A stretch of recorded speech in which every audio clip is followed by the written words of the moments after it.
Good evening, everyone. Welcome to Nosh in Relationships M3 TV News, the stream that gives you the best news. This is your boy M3, and I have an interview with Princess Gohan. Yay!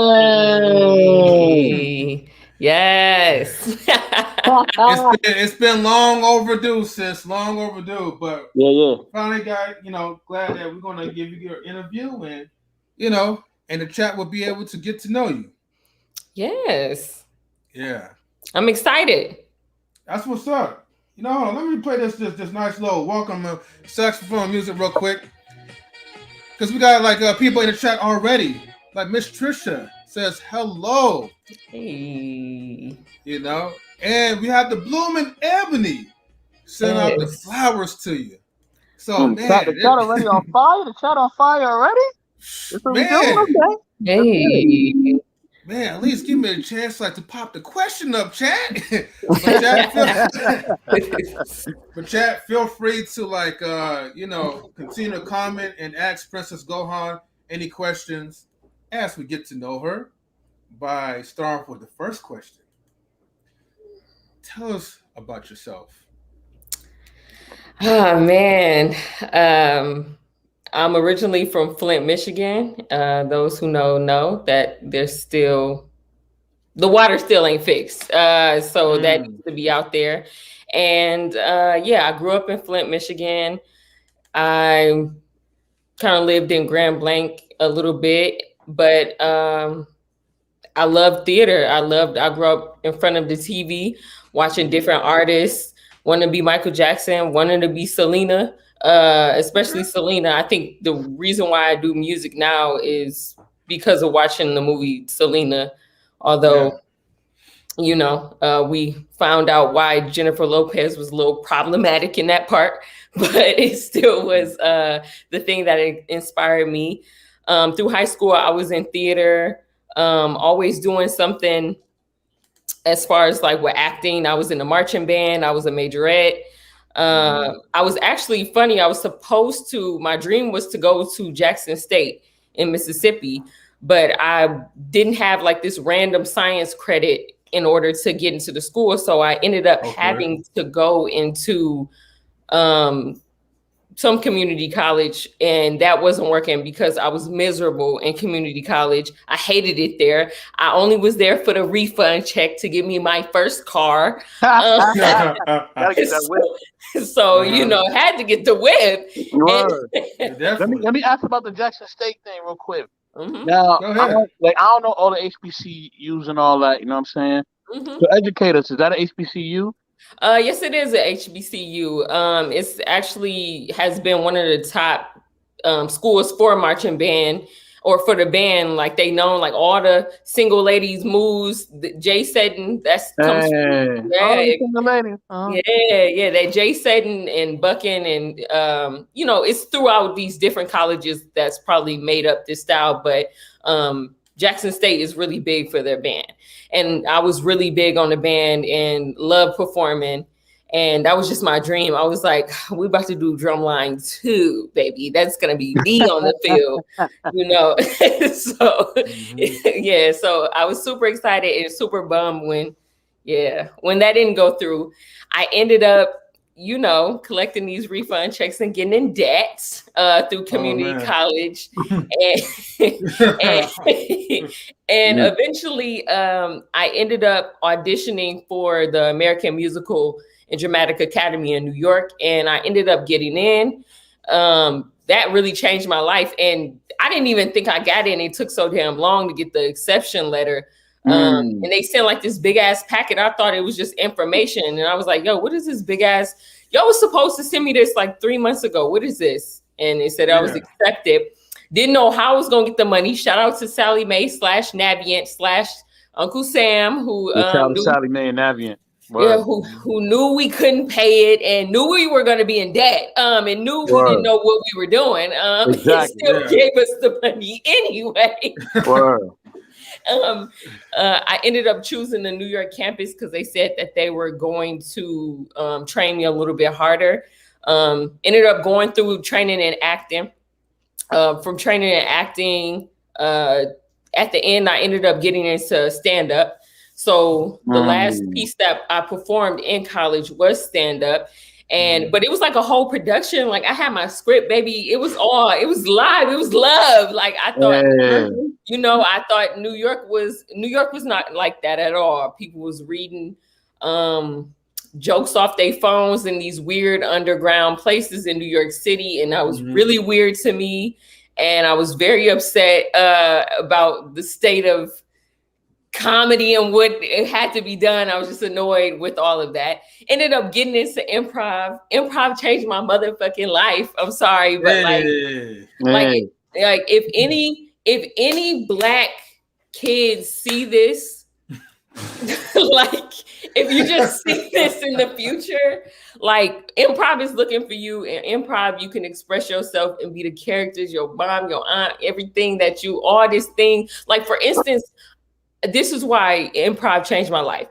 All through college, I thought there was something wrong with me. They always had me playing somebody mama because I was thick and because like my voice was deeper than the usual person or female. And I ended up going to my voice production and speech teacher and I asked him, I was like, what do I look like to you? Like, what do I look like? What's the casting? And he was like, you look like a college kid. And I was like, then why they keep giving me these roles to be somebody's mom, man? Like, that really like bothered me bad. Like I didn't feel like I was getting the right casting. Like I didn't feel like I just felt like the school wasn't really ready for Black students at that point. So I had a complex. I came out of college with a complex that I wasn't good enough to be in movies. I wasn't good enough to be in film. Like I just wasn't right for it. And so, oh man, when I stepped on the stage for improv, I felt like. You feel like you was like in control of your own scene, your environment? It was that, but I felt like everything about me was perfect. Yeah. Like I didn't even think that it hit me this hard, but it's all good. It's all good. Yeah, like I just like the way I talk, the way I move, the words that I chose, the characters, and I wasn't shucking and jiving. Like this wasn't like like I felt like I was pushing the envelope and I'm creating these characters and like I'm on stage and I'm receiving all this great feedback and it was just amazing. So fast forward, I was always writing rhymes. Thanks for the virtual hugs. I was always writing rhymes from when I was a kid. When I first probably heard Eminem or saw 8 Mile. One summer I watched 8 Mile like probably like 20 times. Like Mom's Spaghetti was everywhere every day. That was the best line for me. Yes. Everything, like, I loved that. I was like, and I'm from Michigan, so I'm like, I'm Eminem. Clearly, I'm not a white guy. So, but yeah. Lose yourself. Yes. And the music moment, you already know. You know, his palms are sweaty, knees weak, arms are heavy. You already know. Look at her. Okay. Yo, I'm gonna be honest with y'all. The best track on that joint is 8 Mile Road. Yo, 8 Mile Road. From Eminem? That 8 Mile on the 8 Mile soundtrack. I like Lose Yourself. The 8 Mile Road is a beast, though. You know what's crazy? I feel like nobody listened to the soundtrack except for like a very small group of people. Like Jay had a banger on there. Like mad people had bangers on there. You would have never known. I would have never known that, because when that movie came out, Transparency, I don't know how old I was. I probably was like 8. Like we was 8. I was low key watching. It was me and this girl. We was watching simultaneously, back to back. No lie, Glitter with Mariah Carey. I think it's Glitter and 8 Mile on repeat. You taking it back? Yeah. We was watching that back to back. So like that inspired me. But it was the improv, and then from improv I learned about musical improv, and I was like, man, I couldn't really sing like that. You know, I could carry a little tune. Don't come for me, but you probably hear me on something singing a little something at some point. Okay. But you know, don't check for me. Don't check for me. No, we gonna check. That's what we do. We gotta do our fact checks. You know. Hold on. You talking about this improv thing? Hold on, you have to give us some improv. You can give us a little improv. I was improvising this whole interview. What are you talking about? Look. Princess Gohan, you're in the right place, right? Because see, like me and Hall of Fame, right? We have experience from improv. Improv has definitely like changed like the way how I approach people, the way how I speak. Before improv, I was like stage fright. I was like just shy, period, right? Because I was just so afraid of messing up, maybe the way how I speak or whatever. But when I started like getting up on the stage, I thought acting was good, but improv though, had that spin to it. It's like you're in control of your own mind within a few seconds. You just gotta go and just do it. Yeah. People always ask me, like, they'd be like, oh, like, like, how do you do improv? And I'm like, it's football, it's basketball. That's improv. Once you get on the game, you got a game plan, you got a set of rules that you have to adhere to. But nobody knows what's gonna happen between the first quarter. That's that whole game is improvised. But you practice to the point that you can do that no look pass, that you're able to like really, flex on people and shake people and stuff like that. You have to practice to the point of you being free. It's a freedom with the practice. Like it's just really dope. And another reason why it's dope is because I want to say the first thing in life that when people would ask me like, oh, are you good? Are you good at improv? I worked to a point I'd be like, yeah, like I'm very good. And it was there's no bragging. I feel like everybody in their life should get to a point that they have something to say, like, oh, I'm very good at this. Like, you can stun on them a little bit. Yeah, you can stun. Yeah, even not even a stunt. It's just the fact. You see those light switches over here? Yeah. We see you. It's a fact that they exist right there. Okay. It's the same. Like, it's a fact that I'm good at what I do. I'm good at what I do. I'm not trying to flex on nobody. She actually made the comparison of 3. You see that? Exactly. You know what I'm saying? Connect the dots. Quick with it. But yeah, it's like I feel like everybody should have something in their life to get to where they feel like, oh, I'm very good at this, because the work that you put. Nobody can take the work away from you. You can't take the work away from me. You can't take how many times I bombed in front of people and it wasn't funny. You can't take how many times like I said the wrong thing, like I offended somebody and I had to still look myself in the face. You can't take that away from me. So yes, I'm very good at what I do. And that was like something I think I was always missing, because I grew up with my mom always feeling like, you know, she was so great at doing stuff. She was such a great artist, but she was always a great cook, but she was always doubting herself. So now hold on, so you was moving through my city, you know what I'm saying? You know, you moving through my city, for real, you know what I mean? So where was you at when you was moving through my city? Because you know, I see like the back of my hand, like you know what I mean? Like I watch the Law and Order and all that, and I be knowing everywhere to be going. Like all New York shows, I be knowing where everything is at, like literally. Like where the eating places is at, all that. So where was you at? Oh, I was in East. Well, when I was in college, I was on like West 70th Street in like the middle of the city. And then that's like near Central Park, right? Yeah. It's like, somewhere over there. Yeah. And Columbus over there, yeah. Yes, Columbus Circle is super close. Yeah, from there I was in Queens. So you know, people, you know, when you broke, you got a plot. So so my last semester, I ended up moving out in order to get the rental check money that you get for your dorm, so I could, you know, end up paying and kind of keeping the money. I was splitting the living room with one of my classmates and another classmate. It was a 1-bedroom apartment, but so it was 3 of us living in there. I think the rent was like $500 or something like that. So I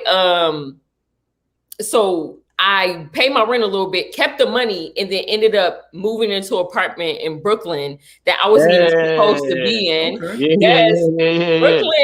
Brooklyn, stand up, baby. That's right. I got love for you know Brooklyn. What I'm saying? Fort Greene, Best Star, everybody. Bushwick, stand up, y'all. You know what we did? Flatbush. I was in Flatbush. Hey, Flatbush. Flatbush, Flatland. KP, Kings Plaza. Shout out to Kings Plaza. You know what I mean? Yes, I was East 18th Street off of Church Avenue. Right there. I lived there for, I think, 5 or 6 years. Brooklyn, I gotta say, Brooklyn was good to me. Like, Brooklyn was crackheads. We was out here, but like they was the nicest people like ever. Like they was cool when I used to come home drunk from the club, leaning. They used to look out for the kid, like made sure like I got to my door, like you good. Like I never had any problems.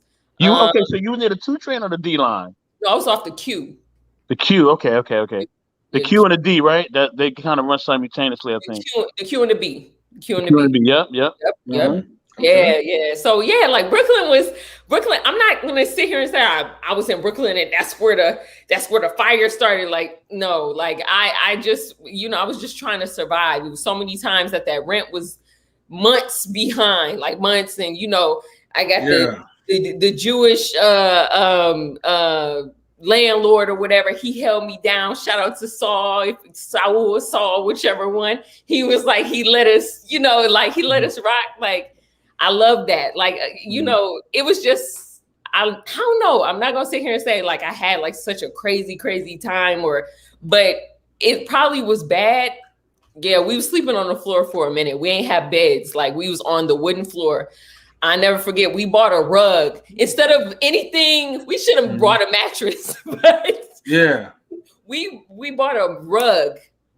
And me and my friend LaQuai, we laid back to back, like in the winter, with like a little blanket or whatever on the floor. And we didn't have beds for a long time. And it just was like, but we young, so it's just like it don't matter. Like it was just the experience, the adventure. Yeah, it was just the journey. The journey was just fun. Like it was just crazy. So that's what's up. I want to read these comments real quick because shouts to Big Guy Journey. He was asking, so she's a rapper, and you're a rapper, actress, etc. We're gonna get more deep into that. Then I think you already answered that question. And then he wants you to spit something, but in due time, right? You know, we're in the beginning, right? You know, we got to warm her up, you know. But but Princess Gohan, right? Let me get to the next question. Oops. Hold on, that did not come out right. Hold on for a second. Okay. We'll pull this up. Question number 2, right? Now, I feel like you probably already expressed some of your hobbies and interests, but if you have any other hobbies and interests, feel free to shout it out. Uh, it's this may sound weird to say. I feel like most thing with people hobbies or interests are the things I do for real. Like it's Hmm. the weird thing. Yeah. Like it's just weird. But I would say like I love skating, roller skating. Um, I love Okay. Roll bounce. yeah, roll bounce. Hey, Mhm. ATL. Yeah. I like. What else do I like to do? Shit, I like puzzles. I don't You know. like That's puzzles? weird. Okay. I like puzzles. I like doing puzzles. I like playing video games. Sometimes I'm not a full gamer, so don't come with me with no Oh, deep, dark okay. Because I things. said, see, I was going to hit you with the gamer tag. I'm like, all right, cool, Yeah, PS4 or something. But mm. okay, it's all right. No, I I'm got not. you. I don't have no gamer tag, but you know, during the pandemic, I was playing Crash Bandicoot a lot. That was one of my favorite games. Yeah. But because I'm childish, I love cartoons. I'm a Mhm. big fan of cartoons. I think it's actually a nostalgic thing of like when I didn't feel good. Cartoons just made me feel good. So Yeah. yeah, I'm just really I like talking to people. I love talking to people Mm, when I feel like it. I'm When kind you of feel like selective. When I'm kind of selective, but I do like I love conversation and I love the art of conversation. So yeah. okay, that's what's up. And look, there's nothing wrong with playing video games. You're never too childish for that. Hey, if it keeps people out of the streets, it keeps people out of the streets now these days. Maybe a little bit Mhm. too much, but nah, you all good. Okay. Best of the world. You have something you want to say? Yes. You know what I'm saying? You know, now that you kind of ventured and you've done different things and you're doing different things, um, how easy or difficult is it to be organized? Because I know when you're doing, a lot of people just say you should focus on one thing. I Mm. never believe that. I believe you should have your hats in many different arenas, so that way you're doing all your passions and you're being satisfied, and um you don't feel like, man, I'm just chasing things, but I'm not really doing everything I want to do. You know what I'm saying? Yeah. So I think you should do everything. You want to be If you want to be a garbage man, a pizza man, and a fireman, go ahead. If that's your passions, go for it. But in that, I do believe you can go for whatever you want to go for, but you still need to be organized. You still need to be focused. So, with you having all those things that you really love and are passionate about, um, how easy is it, or how difficult can it be to kind of just stay focused, stay passionate about it, and keep it all in line? I think well, it's weird because like I've always had a problem with like organizing my life, like the figurative part of life, the shit that you can't see but you have to get done. Mm, Like I've always mm. had a problem organizing that, metaphysical is that the metaphysical part like of Okay. life, like Yeah. Yeah. Yeah. you can't see it but it's happening. But it's in there. Um, Yeah. Yeah. Yeah. Yeah. yeah, but I think I've gotten better since I've been doing this, but then at the same time, I feel like it is better if you do one thing and perfect it first. I'm not saying that Yeah. nobody shouldn't go into other fields, but I think life is easier when you stick with one thing through its trials and tribulations, its perfections and its imperfections, and Okay. really round that part out because it's kind of like the army. Everything is the army. The army, people may hate the army and even may regret it, but it still makes you a better person. Like as far as like for another thing that you want to do. Like if you don't have discipline, if you don't have organization, it's gonna give you that. And I Mm. always felt like coming from a background where my mom was very like overwhelmed, very, always having breakdowns and fighting depression and fighting just like insecurities, and then also having to get up every day and look at three kids and in in in perform and still do things like but still breaking down. Like I never had the organization ever. Like my mom just got away with being late. Like, so we late. Like we late. We in there. Like, you know, I it's funny that some people tend to brag. Nah, it feels like bragging. Some people say like, oh, you know, I grew up with hardworking parents that got up every day and they did this and they accomplished this. Some people just don't have that. Yeah, It's not theirs. Some people parents is like really on drugs and they're absent, and like not everybody just becomes this sufficient person and say, come on, let's get me and my brothers and sisters up and let's get it together. No, that don't happen. Guess what? You have a whole lifelong journey of fighting against something you didn't have in the fundamental point of your life. Like it never stops. To me, I've never outgrown to this point. And how would I? Somebody tell me how I'm about to conquer 18 years of mismanagement, depression, and unorganization in 5 years, in 10 years. I can't. 5 years ain't gonna be 18 years.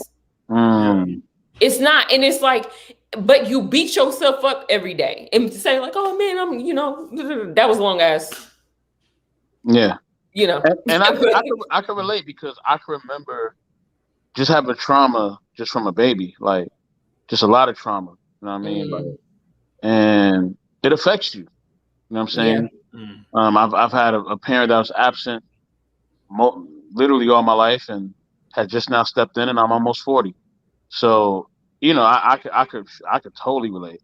The only reason I say you should put yourself out there with everything, because I look at the artists now and how they come out, and some you know, we come from a generation of broken homes. We just do, where the dad was doing this and the mom was doing that. Because let's be honest, you know, the 70s and 80s was sex, drugs, and rock and roll. That's just what it was.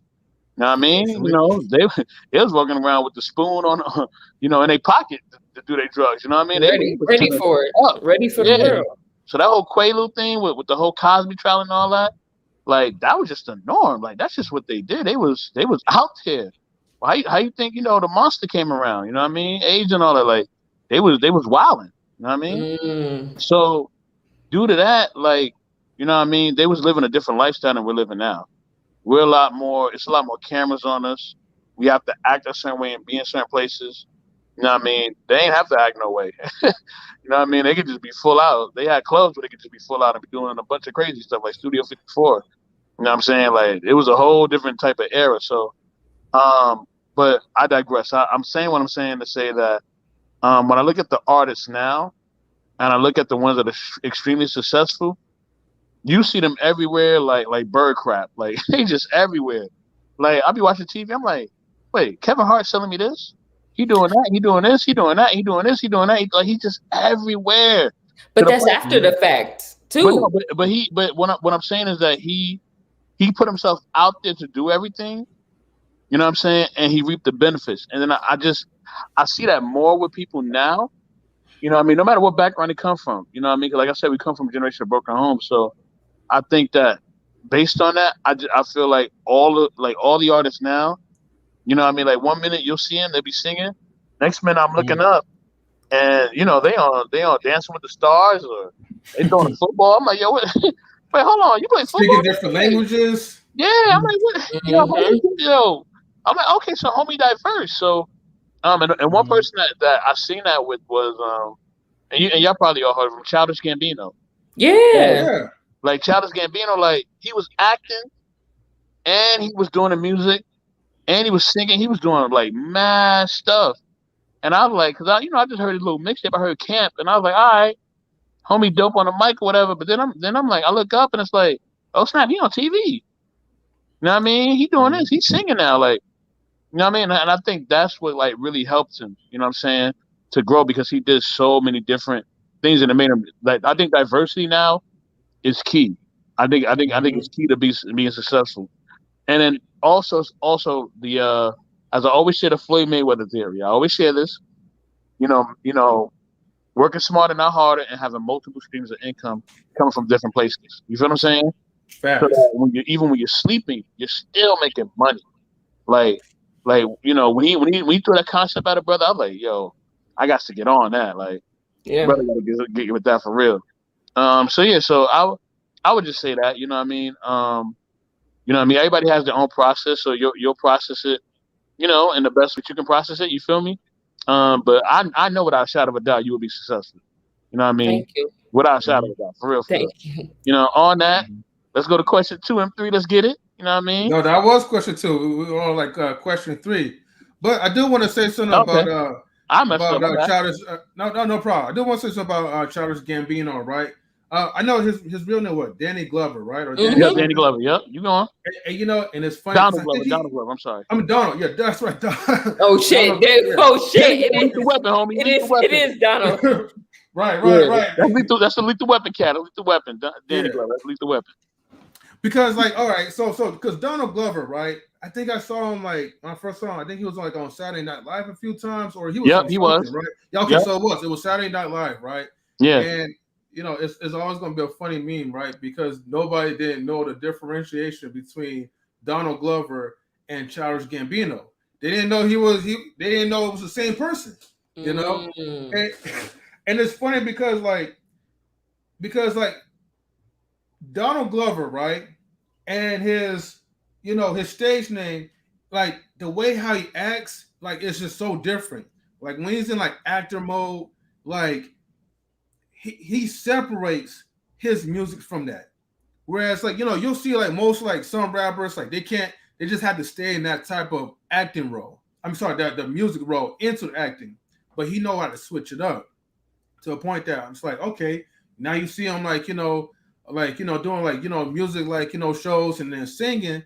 And then later you start putting things like together and be like, oh, okay, it's the same guy. But I just feel like he's definitely like a perfect example of how to like diversify, how to do like different things. I mean, yeah, we talked about Kevin Hart earlier, and Dwayne Johnson as well. I want to add on to that.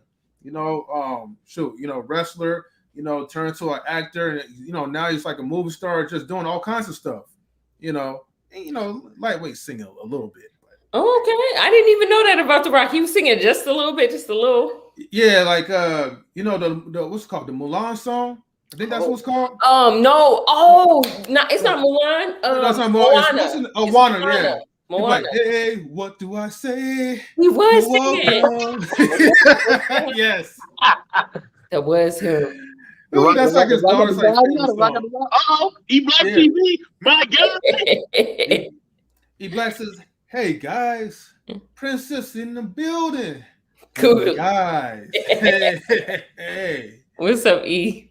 Shout outs to E-Black, man. He's always doing stuff, man. Serving the community. Yeah. Right.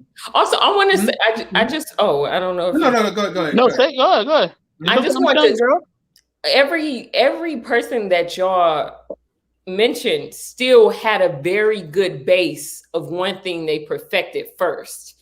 And that's kind of the point that I was trying to make. Once you, like, for instance, you see, like y'all said, football players. Football players didn't learn how to act, dance, nor do nothing.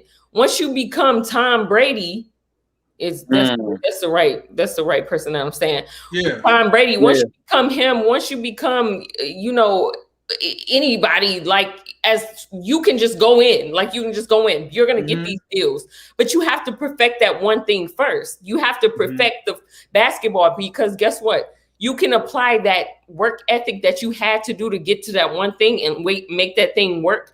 You can apply that to any other thing. Everything is the same. Everything is everything. I feel personally, I feel like you being great at tech still gets your mind to break down to be good at singing, because you can break down singing. To me, everything is math. Everything has a math to it. Everything has like, you have to balance it out in a certain type of way. If you just learn it with body mechanics or voice mechanics or like, whatever. But I just wanted to say that. No, that's a good point. You know I rock with you. You know what I'm saying? We cool. You know what I'm saying? I got to give you some pushback on it, though. I got to give you some pushback on it. Because I'm going to say this. Nobody really knew who Childish Gambino was. They ain't know who Donald Glover was. Like, people ain't know. No. I gotta say, Black people didn't know who Childish Gambino was. Childish Gambino, let's get on. Let's just even make this clear. If you know who Donald Glover is, he wrote for TV shows. He got the bag off of writing for Community. He was on Community. He was writing for Community. He was really a writer. So he perfected writing. Wait, you said you started as a writer? Yes. But that's what I'm saying. You're making my point. You're making my point, sis. You're making my point. How? No, but what's your point? My bad. What's your point? No, you good. You're making my point. Because the reason I'm saying that is because, like you said, one market knew him well, right? Now remember, the goal is to get every market, right? Is to get Black, white, Asian, Afro, Latin, everybody. You know what I'm saying? Get everybody. You know, Alien. If aliens watching, get them too. Get everybody. You know what I mean? Kids, everybody. Right. So he may have perfected one market, but he would have been. I'll say this: he was known in one market because to perfect means that all markets know you. That means that you got the Michael Jackson effect. No. I think you misunderstand what I say. If you were Van Gogh perfected painting for himself, for his style. He wasn't good at anything else. Basquiat wasn't good at anything else. He was good. He's known as being a painter. This new phenomenon that you have to be these triple threats, and they started to come and coin those terms. Mostly, first of all, what's his name? My man's Bob Ross, the painter. That's Ross, my homie. I literally watch Bob Ross like every night. That's my dude. Go ahead. He's very calming. But Bob Ross had one job, and that was to use his calm little bedroom voice and paint. And I didn't even know. And all that. If y'all get a chance, watch the Netflix documentary about him. It's actually fucked up about his legacy of what happened with the people. That's a whole nother podcast. Okay. But that's just my point is you get on by perfecting one thing, not all these wheels. You can't, you have to have a base. I wouldn't tell nobody if you're a rapper and you talking about, I gotta be this, just focus on rapping.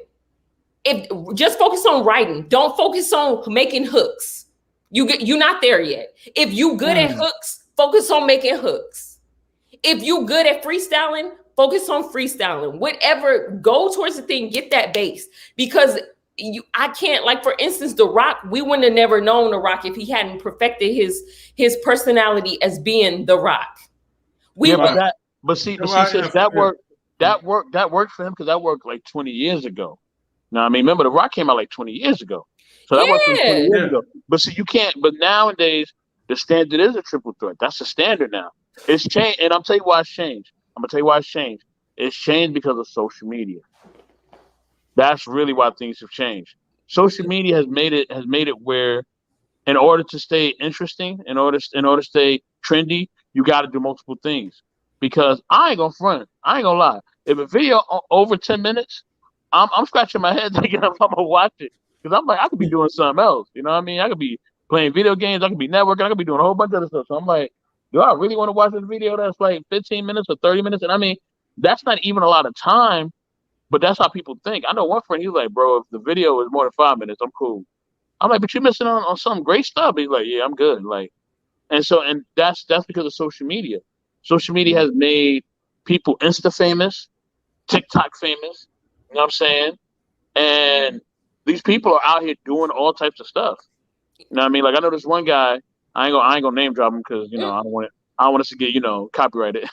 But he does he does interviews, but then he does these videos when he's going up celebrities and they smacking him and beating him up and like pushing him around and stuff. They throwing food at him. It's really crazy and funny. But he does so many different things, and he does that based on social media. Social media is pushing people to do more than one thing, to be multifaceted.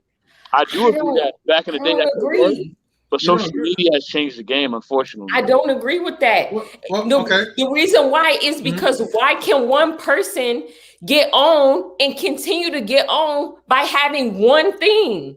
Because of the attention span from the viewers. No. Like, the viewers' attention span is very limited now. I'm not disputing that. That's what I'm saying. I'm not I'm not saying that our attention span that hasn't gotten lower, but I think that a lot of people don't pay attention that there is other YouTubers and people who are thriving, it's a girl who I know she has like 500,000 subscribers and her videos are always over 20 minutes. I personally watch every part of it, and you go through her comments, they do too. It's another YouTubers, it's people. That's not my point. I understand there's a market for the short span and the long span. What I'm saying is I literally watch makeup artists who all they do is do makeup. They don't do nothing else. Yeah. But you also got to understand the industry. You also got to understand too, what also goes into that is if it's a man or it's a woman too. Unfortunately, it goes into that too, unfortunately, because if it's a woman, she could just be like eating tacos, but if she looks like J-Lo, then she's going to get 500,000 followers because she looks like J-Lo. You know what I mean? So that also adds to it too. I think it's a short attention span, it's gender, it's also the standards that people are being pushed to. You know, and I don't believe none of this stuff is really healthy. You know what I mean? Because maybe you just want to do one thing. Maybe it's like, man, I just want to be a painter. Like that's all I want to do. Like I don't want to do all this other stuff. But it's like now people are like, well, no, you have to do that. Like, well, I don't just want to see you paint, man. Yo, you got anything else you can do? Like, that's unfortunate because I just can't agree because I watch people do it every day. Every day. It's the dude. Have y'all seen him with the little canvas with the drill? All this man do is throw paint on the drill that spin around. Yo, but he has but see, like he has his own fan base. Like I'm just gonna say this before I get to like the number 3 question, right? Okay. You know, some people, right, they could stick to one thing, right? Yeah. And I don't know if it's based off of talent or if it's based off of skill, or along with that, do you have the charisma for that? If you have a fan base that just like, hey, all I want to do is just chill, and I just want to watch you, like, you know, paint a couple of pictures. I don't want you to do nothing more. And if it's working for you, then I mean, hey, stick to that. But there's some, and here's the thing, we have to give account that it might not even be like the viewers. It might be like the people themselves. Okay, I gotta go back to Rock because I did make one error. I did say he started off with wrestling, but no, he actually started with college football first. Yeah, he did start with football. Yeah, until he got injured. Now, it probably had he not had got injured, he probably would have, like, you know, continued playing like the, you know, until he got up to the NFL, because the Rock definitely had potential, but he had to train for that. So I probably won't even consider that as a talent, but more of like a skill. I'm sorry. Yeah, I won't consider that as a talent, but more of a skill. I agree. Yeah, same thing. Like, you know, with wrestling, and it's kind of hard to really say like, okay, is it just natural talent, you know, as a gift, or you just work hard to get to that point? But I definitely know like The Rock was definitely built for that because he worked hard into that. But you know, after he retired from like wrestling, I'm for sure like before he made a decision to like go into like movies and acting, he probably was saying himself like, you know what, I'm tired of getting like, you know, like beat down every day. I'm getting older. You know, I might need to spend more time with family or do whatever. And so maybe acting was just like something that he developed a passion, or maybe he probably had it with him the whole time. But sometimes you do certain things because you gotta, in order for you to be the best, everything starts off with clout, entertainment. You have to be noticed. Once you get noticed and you have your fan base, then it's like, okay, my fans gonna rock with me no matter what I do. So now let me do something what I really want to do and go start with acting. I'm just adding words like probably his thoughts or whatever, but some people, they just like to do multiple things. Yeah, and like I said, I think it's unfortunate too, because I think I would love, but see, I would love to see somebody just do one thing, and even if they do that one thing, let's say they're excellent and they excel, and they do get a great fan base, people turn on them so quick, man. They turn on them so fast. It's like, dang, this person is bomb. Like, why y'all turn on them? Well, they boring now. I want this person. I want them to do that. I want to do that. It's crazy, like how like technology has just changed that. Before, you could just stay in your lane and you be cool, but technology has kind of ruined that for a lot of people, and it's sad. You know what I mean? I wish people could just really stay in one lane and be cool. But it's not like that. People just they want you to be Superman and Wonder Woman. You know what I mean? Yeah. Fair. Yeah, but then I also feel like all the two examples that y'all gave were, like, for lack of a better term, were natural progressions. Yeah. If you're in wrestling, you acting. I'm pretty Yeah. sure like they probably even run them to have a little acting classes or critique them to make them better. Like they'd tell you like, that was a little this, little that. You got to do a little bit more of this. Oh, don't tell the wrestlers acting. They're gonna get mad. They already it know was what scripted it is. though, yeah. They already know it's scripted. So that means you have to learn the script. That's acting. So it's a natural progression for The Rock to go into acting. It's a natural progression from a person who's a writer and has written comedy and then also written for shows and then also did his own stand-up. You're in writing. Like, it's natural for you to go into writing. What's the next best thing? It's either to become a writer in the music industry or to write for yourself and become an artist. So those were natural progressions that y'all are saying. Those were just like, it's not like that person really changed into something like a butterfly. It went from a little chubby little thing to this beautiful thing. No, it's more so its legs kind of just grew longer. Like, that's what it feels like the legs of the artist got it reached further. It started to reach a little bit deeper into the acting aspect, or it reached deeper into the writing aspect. But yeah, I just wanted to say that I feel like these were great natural things to go into. Yeah. And I feel like you could do that more, like I said back in the day. But unfortunately now, people are pushed to be more, and like I said, it's sad. I wish that people could just be one thing completely and people be satisfied with it. But a lot of times that just unfortunately is not the case unless you're like in sports or you're in music. You're just in certain fields where if you're excellent, people can just accept that and be cool. But even in that, they still want you to they still be asking for more. You know what I mean? And like I said, I don't think it's healthy at all. I think we should accept people for their greatness. Let them be great at what they do and let them thrive and not expect so much and put so much on them. True. But number 3 question, y'all. Let's get it. All right. Okay, number 3. And this will be a good one. So, Gohan, what made you interested in being a part of the streams/podcast? Knowledge and relationship streams? Or no, just because you've been on a few streams. You've been on a few. You've been on a few. Yeah. I like to talk to people. Like, I like to talk. I like to shoot the shit on the internet. I like to shoot the shit on the internet. Like, that's what I like to like. I just like to have discourse amongst different people, and it's just. I feel like podcasts have been fun for me. They've been fun. Streaming in podcasts have been fun. I started off doing at the beginning of the pandemic. I was doing improv online. Oh, improv. Okay. And those were definitely fun. And then I had a couple of podcasts like these that were fun and just talking and getting to know each other and just really just like I said, shooting the shit on the net. Like that's okay, just flinging shit like everywhere. Like the girls, like they take your shit and they just fling it, right? So okay, right, Kobe, right? Yeah, right. That's it. Okay, so my question. All right. Follow-up question to that, right? And hold on. E Black says her IG is lit though, right? Okay. Oh wow, lit, thank you. Lit. Okay, thank you. Thanks, friend. Yeah. Okay, so. And everybody follow her on IG too. Follow her on IG. Same name. Definitely. Same name. Yeah, just Princess Gohan, but all in one word. So just to let you guys know. No spaces. Yeah, no spaces on that, right? All right.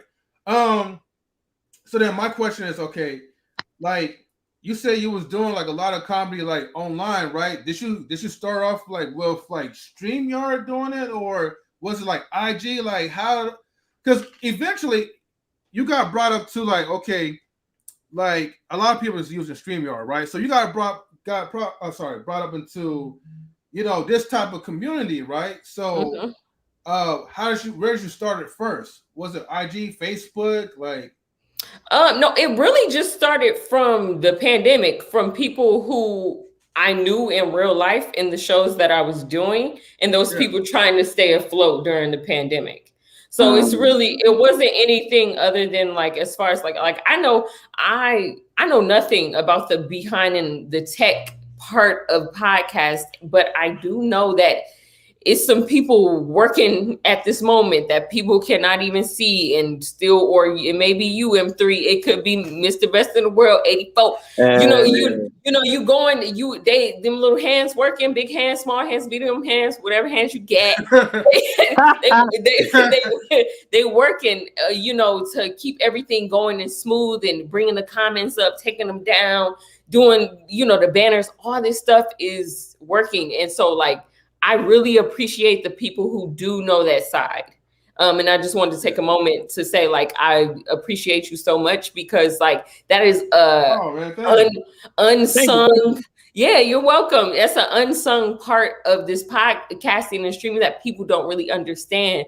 It's it's not just getting up on here and be like, let me just slap my face up here. It's a process. It's a whole process. It's a process. So yes. I gotta give you a round of applause for saying that. Yeah, thank you. Cause you got let me tell you something. Mm-hmm. When you're dealing with people and you're doing the tech stuff and you're doing networking, oh my gosh, people they're just they be in their feelings, and I want this, and you ain't give me green M&Ms, and you know what I'm saying? It could be a bunch of stuff, and you just like, come on, man. Look, are we gonna do this or not? Like, and then it's like I feel a way, not even in my feelings. It's not even feeling. I just feel like integrity wise, if you want certain results, you got to put the work in. Yeah, you can't expect all these things and you're not putting the work in yourself. True. They got to go hand in hand. You know what I mean? And if you want me to put 100, you got to put 100 in too. True. You say, oh, hit 25, I'm out. No. That's not how this works. I'm no one's slave. I want to go all out, but you got to be willing to go all out too. We got to be in this together. And I think that could be an issue when it comes to doing certain things for certain people when it comes to the tech field, because they may want you to do things, but they may not want to be put in that work. Now, with that being said, how do you feel about social media itself? How do you feel about that? Oh man. And then we're gonna get to the comments, because people in the comments are saying stuff to you. Yeah, I feel like social media is a blessing and a curse. And it's amazing, but when you're doing real work in real life, in real time, it's like you live in a double life online. To me, living online is a double life, and I feel like sometimes it feels like you got to choose which one you're gonna be, like, because I feel like there's a whole who I am and the personality that I'm given, the person that you see and looking at you and talking and moving. That's who I am. Like, and I've taken so much time out of my life to perfect that person that people are talking to, and being a person that, not just being likable or anything like that. I like people liking me for good reasons. And I understand if you just don't like me, and that's okay too. But to go and have to create this persona online, it's just excruciating to me, because it's like, I've done this in real life, and people think it's easier to be like, oh, you got a personality, just get on there and just slap a video. No, it don't work like that. No. So that's how I feel. Yeah, I mean, I would say yes and no to to both of y'all about slapping the video. Because of the IG lives and the Facebook lives now, it gives you that portal just to kind of be like, boom, here I am. Now, in that, you should probably have content matter. You should be talking about something, most definitely. But I think it does kind of give you, nowadays you have the avenue to kind of just be up there. Now, if you try and do like a whole show, and you want to really have people to follow you and all that, that takes work, and that takes you basically putting in a lot of different things. You got to come up with a topic, you got to come up with questions, you got to get people on a panel. That's a whole different process. You know what I mean? But I think just marketing yourself, You know what I mean? You know, and because you got Instagram now, you got TikTok, you got Facebook, Live. You got so many ways you can market yourself. SoundCloud, yeah. You can kind of SoundCloud. You can just kind of be like, all right, I'm gonna just kind of do a little test run. You know what I mean? Do a little test run, see how things are, test it out, like kind of testing out a car or something like that, or whatever you want to do, and then boom, you know what I'm saying? Like the cat that did that I forget his name. He did the Drake dance like a couple of years ago. He danced. Yeah, now he in movies. Now he in movies. Yeah, like, and that was mad quick. Like, they're like, yo, homie just blew up, like, just from that. You know what I mean? From a little 30-second dance. And now look at me everywhere. So now that's why I always say you don't want to call nobody broke because they could figure out something, hop online, and you looking at them next week and they're a multi-millionaire. You're like, yo, he was just holding a cardboard sign. How did he get all his bread? Like, what happened? He found something, he created something. But let's get to the comments. So they got a lot to say. Yeah, don't forget about like the model that went to jail and then because of his eyes, like now he jailbait. Yeah. Right. Let me go ahead and read Kris's comment real quick. She says, "Did she already explain where she got the inspiration for her name?" And then she gave like the question and the crown and all that. So yeah, shout out to Kris and shout out to Dom. Yeah. So the question is, what inspiration came for the name? I think we know, like we all know, but y'all know. You guys know. But Dragon. Yes. Princess is my real government name. I was given that name by my dad. And Gohan is from, the incredible series Best in the World, Dragon Ball Z. So I love Dragon Ball Z. Dragon Ball Z it inspired me because I'm not going to sit here and say I watched, every single episode of Dragon Ball Z, but I think something that I'm good at is figuring out the premise of things very quickly. And I figured out the premise of Dragon Ball Z is that Super Saiyans have to get their ass beat until they almost die in order to unlock this amazing, incredible energy to fight. And I feel like in my life, I've gotten my ass beat so many times to the point I feel like, why am I here? I'm about to check out what's happened. And like, I just felt like so, how you doing? And DJ Eddie King. And so I just felt like, shout out to DJ Eddie King. Yeah. And I just felt like beat down in life a lot of times, but somehow, some way, I'll creep my ass up and get back up again. And so when I was thinking about rapping, when I started to rap, I was like, who do I want to be? And I was thinking, my favorite character is Goku because obviously my man's is the star of the show. And that's the homie, Goku. That's my favorite too. And so Princess Goku didn't sound as nice. So Gohan was the second. Princess Gohan flowed so nicely. And I've received the greatest feedback since I changed my name to that. And as soon as I tell people that, they just love it and they gravitate towards me. Yes, it is. Yeah. Yeah, it's let's see, the same girl from the IG. Yeah. Princess Gohan. Just don't space out the names, Oh, you get. Here come the fans, Princess Gohan. Here they come. Come to love. Support. Bring it on. Open the door.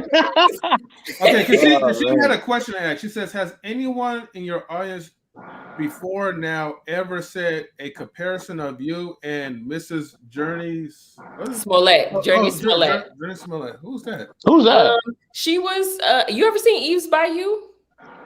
Yeah. Remember the little girl who had like the red hair? She grew up from that. Oh yeah. Yeah, she Lovecraft Country. She's one of the stars of Lovecraft Country. She's the girl with the short hair. Okay. That's I know Journey. because I've seen. I've never had that comparison, by the way. But I can see it. Wait, okay, hold on for a second. Wasn't she in the Great Debaters too? Yes. I think know her. let me see. Eminem look just like her. Yeah. And I might just look her it's up. the cheeks. Quick. It's the cheeks. I know it. You get because Princess Gohan, you get a lot of comparisons. Yes, You get a I lot do. of comparisons. So who you compare to? Because to me, we and we've debated on this. You know, what I'm saying when it was me, you, and them three. You know, what I'm saying we debated on this on the phone. So we've heard of Nicki Minaj comparison. You know, Always. to me, I think you have more of a Lauren London look to me. You know what I'm saying? I can see I that can see more. that. I can see that. But okay, so what? So who are you compared to a lot, Okay. and how do you feel about the comparisons? Also, well, my mom used to growing up. She used to be like, "You gonna look just like Lisa Ray. You don't look like Lisa Ray." So Yo, I can see that a little bit too now. yeah. Shout out to Doc. I see Nicki Minaj more than anything, but It's more you know than what? cheekbones for Journey. Yeah. So let's see. This is Journey Smollett. I see. I see. Right here. It's this. It's the facial structure. The facial structure. Okay. Oops, my bad. I'm going too far back. Hold on. Okay, I could. I can see that picture. Somewhat, somewhat, yeah. Yeah. Come on, Journey. Not that one, but she's pretty nice looking too, though. Yeah, she cute. Yeah. Oh, but I still go for like Nicki Minaj though, a little bit more. Everybody. Same thing. You got the same thing. And but Kashim says it's not the look, but the character just here in this moment. Oh, okay. You want it? It's the voice for me. Hey. Okay. Hey. And Queen Dom says, I can see the Lisa Ray. I'm like, oh, maybe. And how do you feel about the comparisons, Princess Dawn? How do you feel about that? I feel fine about it. These are all people who they're like beautiful in their own right. So I would say I'm trying to think. I really haven't been compared to anybody that I feel like I'm like, nah. Okay. Like, nah, dog, I'm good. I want to get to the number 4 question. What are your strengths and weaknesses? I feel like my strengths, I would say I'm very observative. I love to observe things, people, and situations and problems and solutions. And also, like, I think I'm really good at diffusing situations with like a positive attitude. And I'm good at breaking the ice and also being caring and, being a good listener. I would say my weaknesses is probably being self like I don't know if it's like self. I've seen this word, but I can't even think of it to say it. But basically, like I'm too. No, I think I'm great with self-awareness, but I think I'm too hard on myself to the point that I don't see the comparisons to the everyday struggle of everybody's going through. Like, for instance, like I feel like when it comes to me, it's like the world is crumbling down. Like, I feel like I'm too judgmental when it comes to my. I know what you're talking about. Yeah, like I'm extremely judgmental to the point that it's self-sabotaging. Yes, I'm very much so. I'm very self-sabotaging. Yeah, very self-sabotaging. Very I just get over I can't even, like, I just get like I go into overdrive with like my thoughts of things that it's not gonna happen. Like, bruh, you need to calm down. Like, it's gonna be okay. Like, I feel like I over exert myself in a world that hasn't even happened yet. Yeah, real quick. Okay, this is a good comparison from Big Guy Journey. He says you look like the girl Nunu from ATL. That's London. Yeah. That's what I said. Yep. Okay, so I don't mean to get deep, but we gotta cover all areas. You don't have to answer this question if you don't want to. So name me your strengths and weaknesses, What events in your life do you feel like impacted both your strengths and your weaknesses? If you want to share that. No, that's fine. Okay. I think not seeing. I feel like not seeing my parents and grandparents make it to a point of completion has deeply impacted my life. I felt alone a lot in life and in my accomplishments because a lot of the time I was the first person doing things.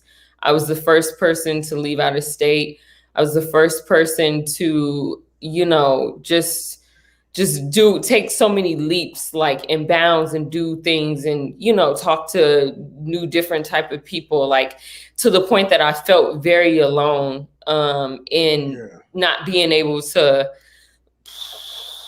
ask my family for help or guidance. Like I feel like I'm usually the guiding light in a lot of situations, so I guess that in turns makes me super hard on myself because it's like, I don't have nobody who really feel me on the levels of sometimes I feel like I'm thinking on. And so like sometimes I just be like, this is not even purposeful at this point. Like, what is my purpose? like, so I definitely feel like that has been a big problem in my life of being the first, because like people think that you're like, oh, you want to be the first, and no, you don't. No, you don't. You want to come out in a family that is Bill Gates. He got heavy is the head that wear the crown, for real. Yeah, because I was the first in a lot of things in my family. I was the first to leave the East and come to the West Coast. I was the first, I would say, that went to school for his career and actually, am certified in my career. And, nobody else, has that. Most of them in my family, they got priors.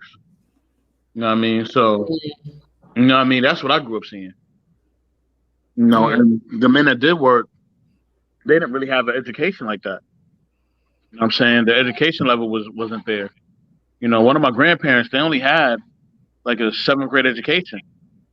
You know what I'm saying? And they grew up, in the South, and they were picking cotton. You know what I'm saying? Wow. And they didn't really have electricity and none of that. You know what I mean? So, seeing that and experiencing people who have gone through that, I definitely, can relate to the trauma, because it really does traumatize you to where you feel like, yo, like, I can't fall at all. Like I gotta make it. You know what I mean? Like I don't want to go back to my block.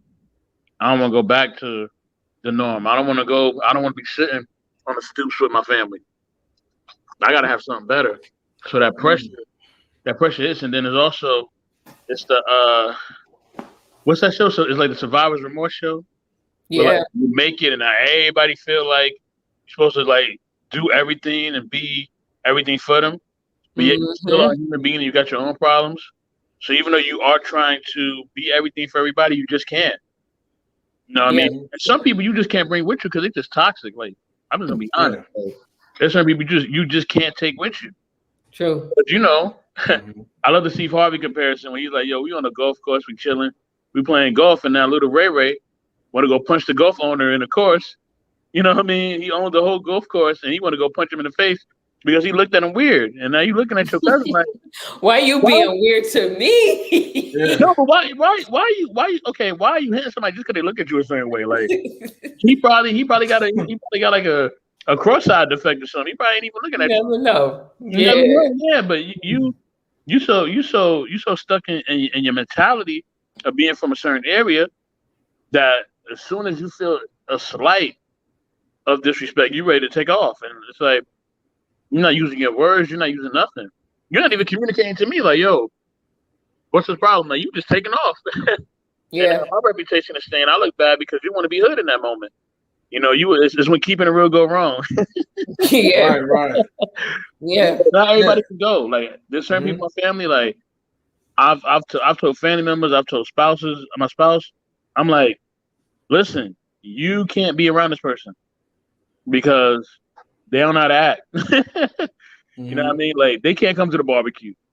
They come to the barbecue, something may end up missing, and someone may end up missing. True. Right. True. You know what I mean? You just got to keep it 100. You know what I mean? And sometimes that's sad, but not everybody can go. Not everybody can go sometime, and that's just how it is.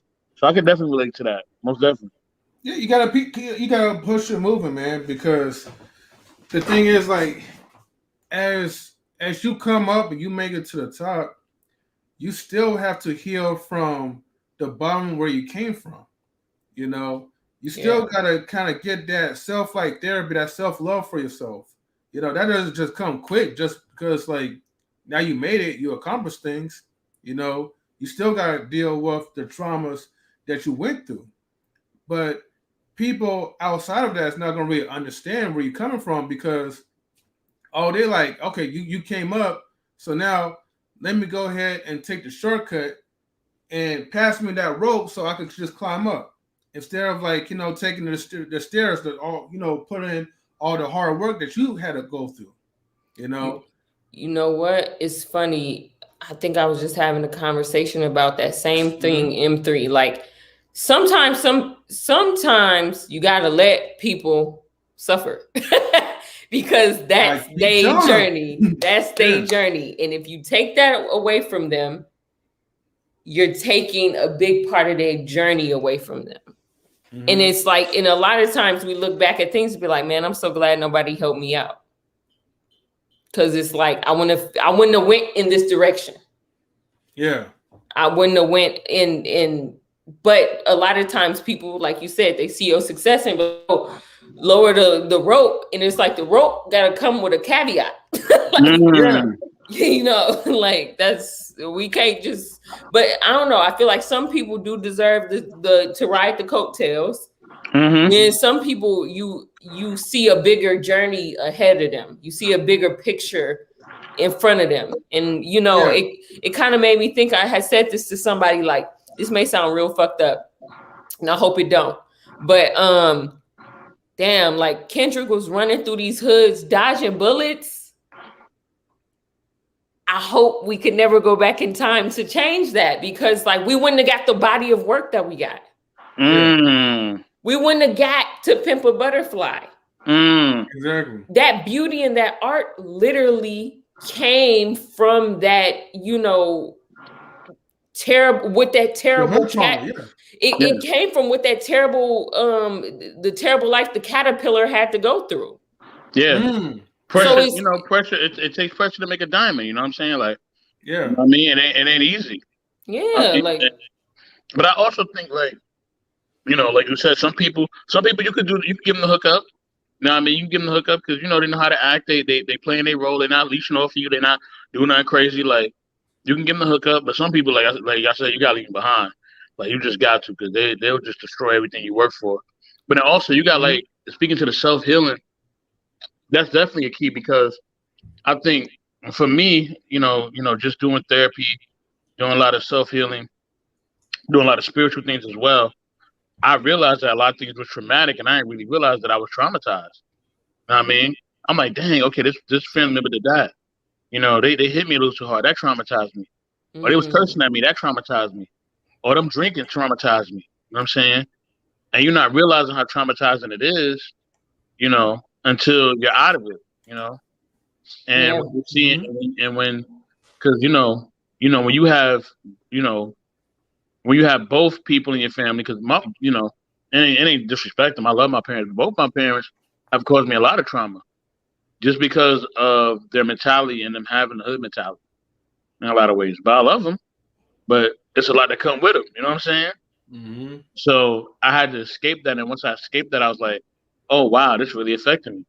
Yeah. And then I would catch feelings, or I would feel things a certain way when I first started being out here on the West Coast, because I was out of my environment, and now I'm in a safe environment where it's quiet, and everybody go to sleep at 10 o'clock.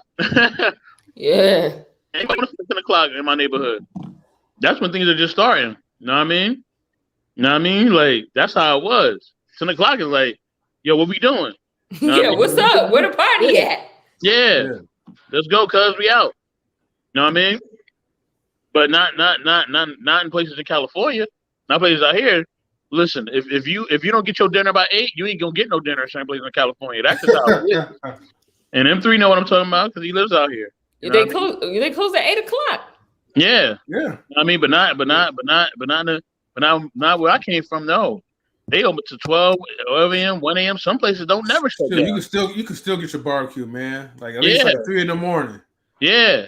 So when you have that and you grow up with that, and then you mix other substances and other behaviors, it's a lethal injection for real, and it causes a lot of trauma, and it could cause you to just be and feel a certain way, and to just how can I say, to just release and get rid of all the toxic behavior.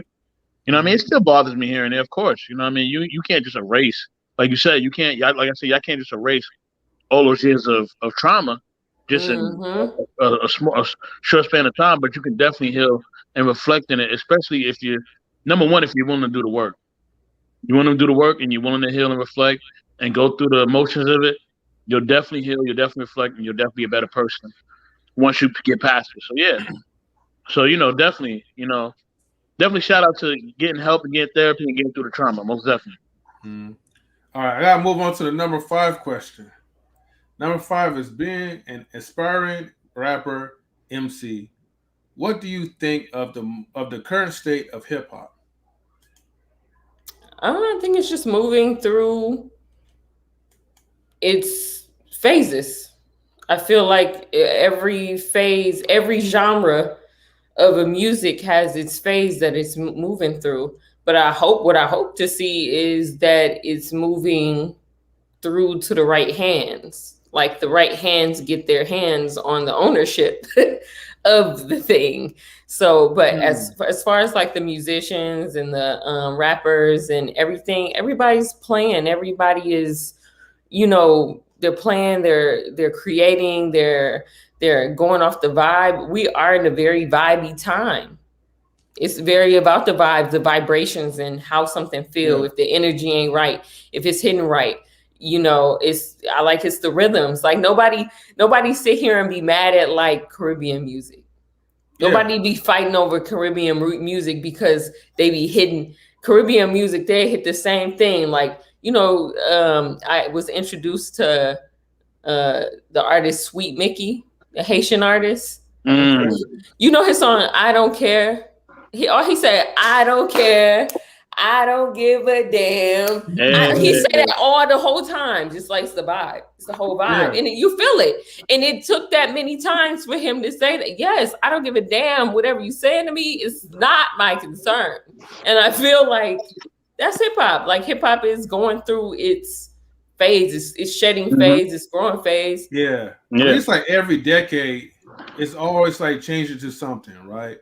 Like hip hop is always going to have like a spin on some stuff.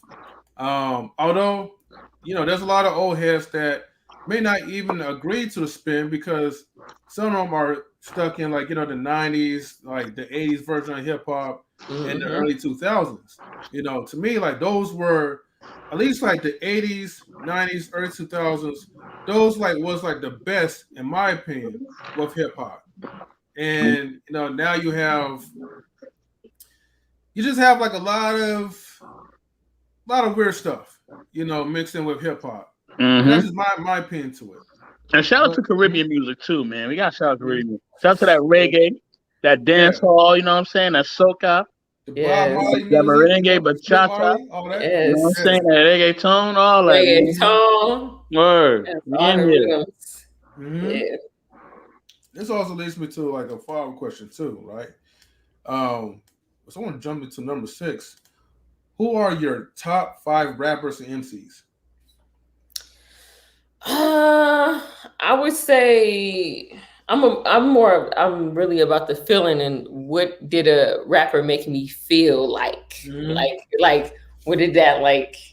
It just made me feel like just amazing. Like how is this even possible? I would say Lil Wayne, it goes at the top.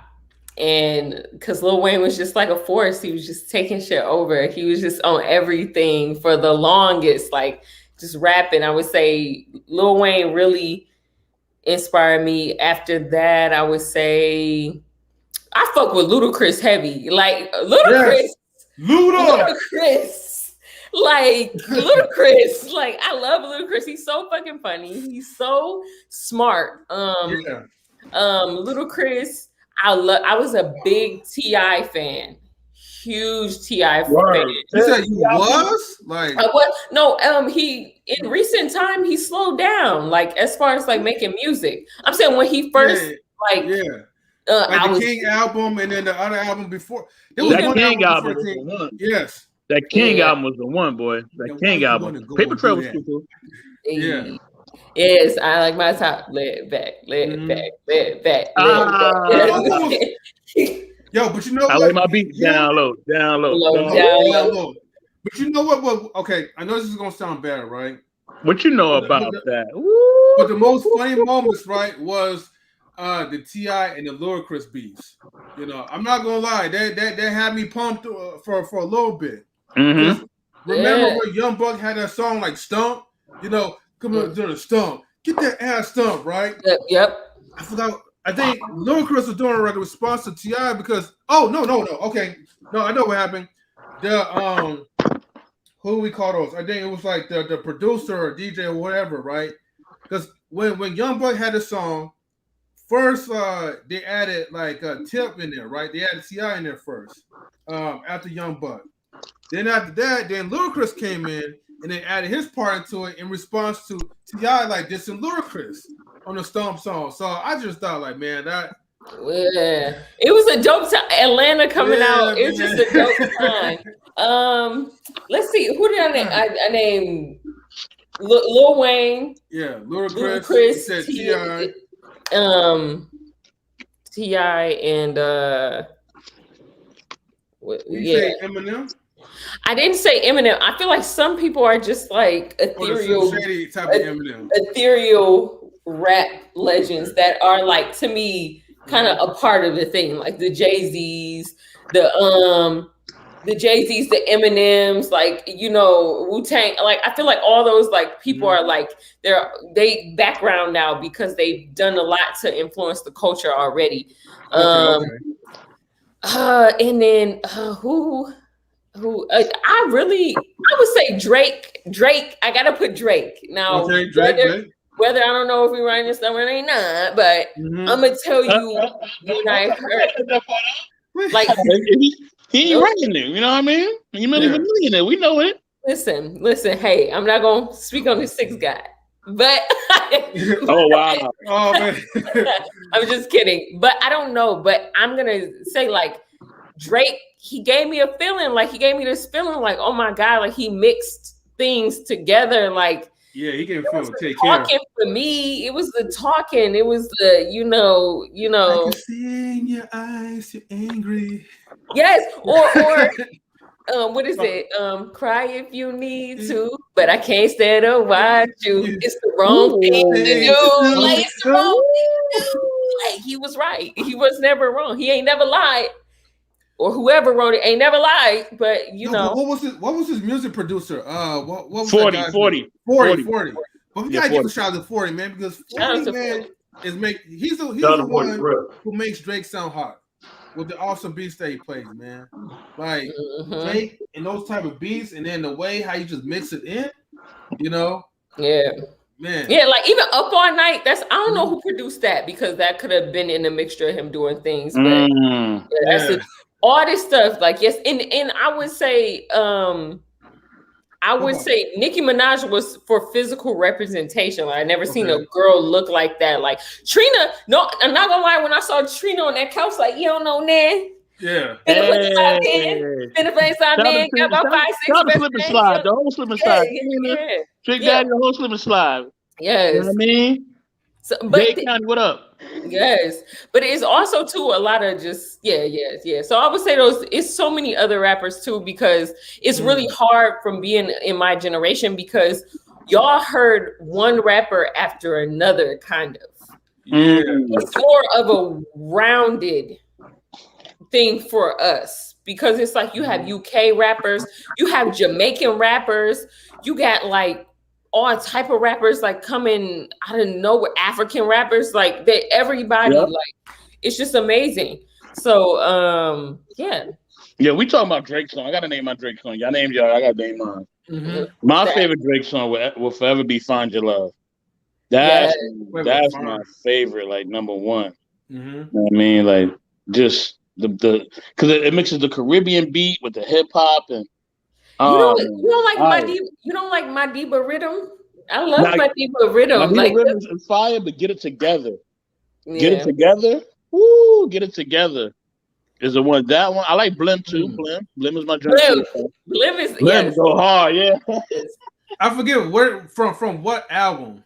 I think those like 3 different albums. That's no, that's on the same album. That's the one with his father on the cover. That's the oh man, More Life. No, More that's Life. More Yeah, Life. More Life.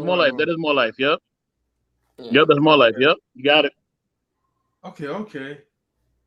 Yeah, man, Drake, man. Yeah, shout out to Drake, man. He does. This is the thing. Drake also had like a story, right?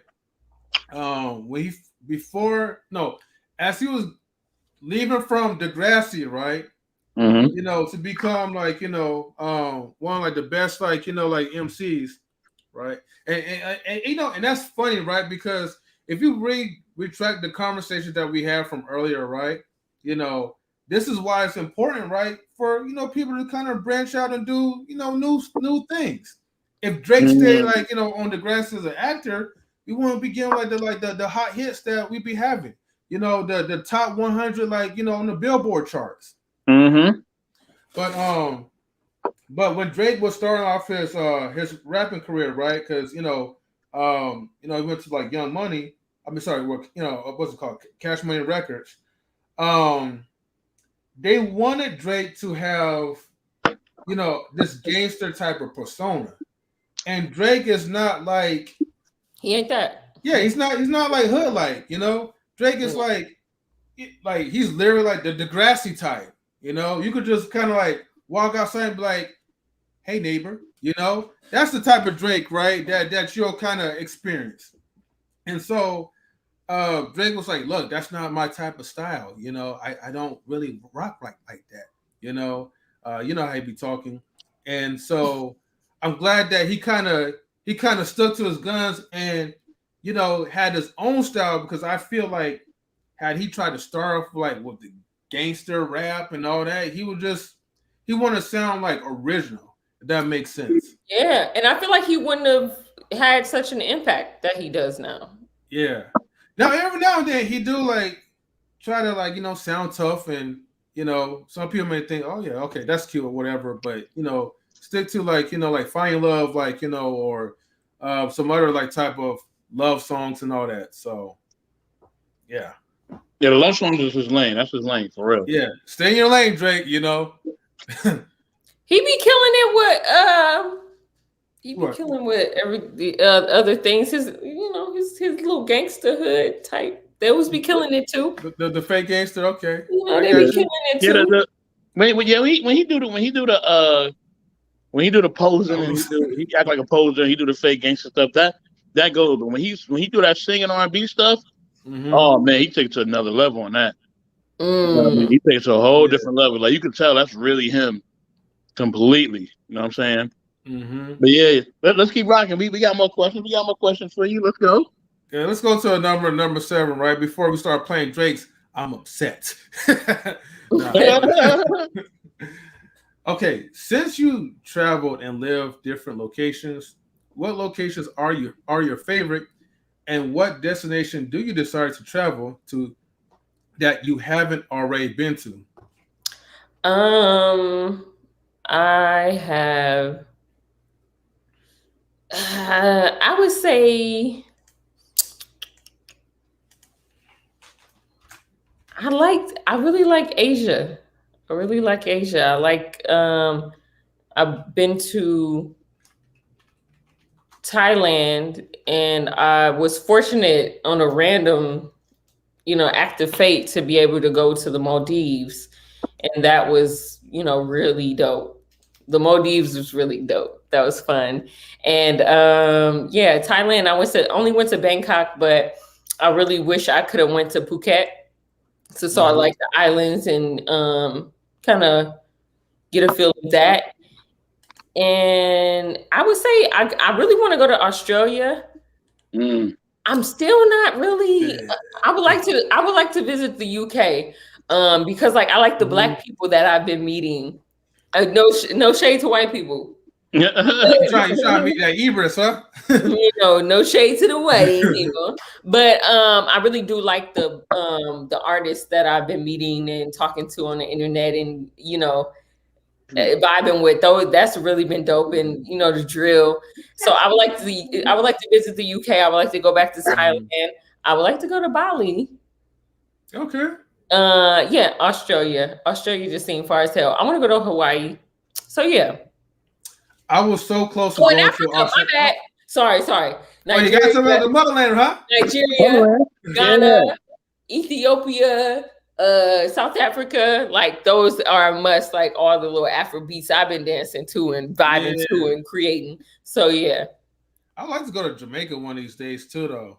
I've never been to Jamaica. I would like to go too. Yeah, shout outs to our brothers and sisters from another mother, right? I'm going to open the chat live for the public. We do have a few more questions to ask you, but if the chat wants, to chime in and chat with you live, feel free to do so. So chat's live now, public. I'm sorry, to the public. So, I want to get to actually, hold on, Mr. Best of the World. Yes, sir. Do you have any favorite locations that you like to travel? Oh wow. And it's funny because my passport just ran out this year, y'all. You know what I'm saying? Wow, you got to get that taken care of. I got the passport bid act. You know what I mean? I got a little regular ID right now, but I miss my passport. Like when I have my passport, yo, I can get into anywhere, yo. Like it could be like Fort Knox. They'd be like, "We're not letting you in here." I'm like, "Yes, you are." Show my passport. They let a brother right in. You know what I'm saying? Funny. Like I can get into anywhere, but I gotta get my passport back, get the passport game up. You know what I'm saying? It is the best ID that you can ever have for business, for personal, whatever. You know what I mean? And I would say it for business because when I told them when I would tell people I have my passport, they wouldn't ask for nothing else. They're like, "You got your passport?" I'm like, "Yeah." They're like, "Oh, we don't need nothing else. We don't need no social. We don't need no birth certificate. No nothing. Like you got that. Like you own." And a lot of times they were impressed by that too. You know what I'm saying, y'all? Like they were super impressed by that. So it's definitely a benefit. But as far as locations, of course, number one will always be my hometown, New York. You know what I'm saying? It's New York, number one. You know what I'm saying? But it's kind of I'll be kind of wrestling sometimes because I do like that warmer weather now. So I do be kind of wrestling with LA a little bit. You know what I'm saying? Maybe Miami, you know what I mean? If I could be in Miami here and there, that'll be cool. Or just the Caribbean period, because I just love warm weather. I love warm weather. And I'm kind of spoiled by warm weather now, so it's gonna be kind of hard getting back to some Timberlands. I ain't gonna front. Oh my God. So it's that, and then I would say where I would like to go. I would say I would like to go. I would say the UK, most definitely. The UK and Canada. I just feel like it's something about Canada. Me and Canada, we need to connect. You know what I'm saying? I feel like there's something missing with me in Canada. And it's then Drake. Yeah, it's Drake. For you it's Drake. You know what I'm saying? But nah, I wouldn't mind me and Drizzy. You know what I mean? I'm going to see a rap the game and all that. And Brazil, yes. The reason why I say Brazil, y'all, it's a genre of music that I really like called bossa nova, jazz. It's like this, and I'm gonna send it to both of y'all. It's like this. It's Latin music, but it's mixed with like hip hop, R&B, and jazz. Yo, it's bomb, bomb. You know what I'm saying? And I don't know what they're saying because they're speaking a whole different language. But the vibes and the beats and all that, phenomenal. And I'll share the station I listen to on Pandora, because it's free. Y'all can just listen to it, and I'm telling you, you listen to it, and it's just It just puts you in a whole different mood. It just calms you down. It just makes you chill, and I can just see the whole Brazil just outline with the beach and the skyline and all that. Yeah, I just got that feeling. So based on that music, I want to go there. I could dig that, especially I like Brazilian trap music. They have a dope trap. They be rapping fast as hell too. I don't even know what they be saying. Like, so I I don't feel think I you. even heard that. Yeah. Yeah. We got Brazil, I'm gonna introduce you to the bossa nova. You introduce me to the Brazilian jazz. You know what I mean? The Brazilian trap. And yeah, we're gonna go from there. You know what I'm saying? You're gonna hit the bossa nova, I'm gonna hit the Brazilian trap. You know what I mean? We're gonna vibe from there. But yeah, what about you, M3? Yeah. Yeah, like I said before, well, maybe I probably didn't say it yet, but and hold on, before I even speak, right? We do have a guest that's waiting, but after I speak, then I'll bring on there. Man, I want to go to Japan, so we're working on doing that. You know, before then I wanted to go to Mexico so bad, but we wound up driving to Tijuana, Mexico, like, you know, just driving from San Diego, from where we live at to San Diego, and then Tijuana, Mexico is like 30 minutes away. So that was a fun experience. I do want to go to Australia. Like last year, like before, this was like even before the pandemic. What happened was like there was like wildfires that messed up certain areas, like in Australia, so we wound up not going. And Hawaii like was gonna be part of our honeymoon, but then I started a new job, and my job was like, nope, you know, like you want to work like the next day after your honeymoon, and that was it. So, I mean, and there's so many places that I want to like kind of travel, but it's just gonna have to like just take some time, you know. Right now, that's why, you know, I'm grinding out, you know, doing what I'm doing, like, you know, in stream, outside the stream, just so one day, like when I have like more free time, then, you know, I can just travel and just do whatever I want. Yeah. So, yeah. It's dope. Yeah, thank you. I'm gonna bring in like our guests. We're gonna welcome Queen into the building. Hey. Young Queen forever. So, Queen, how you doing? Princess Gohan. Hey, thank you for tuning in. Oh, no problem, no problem.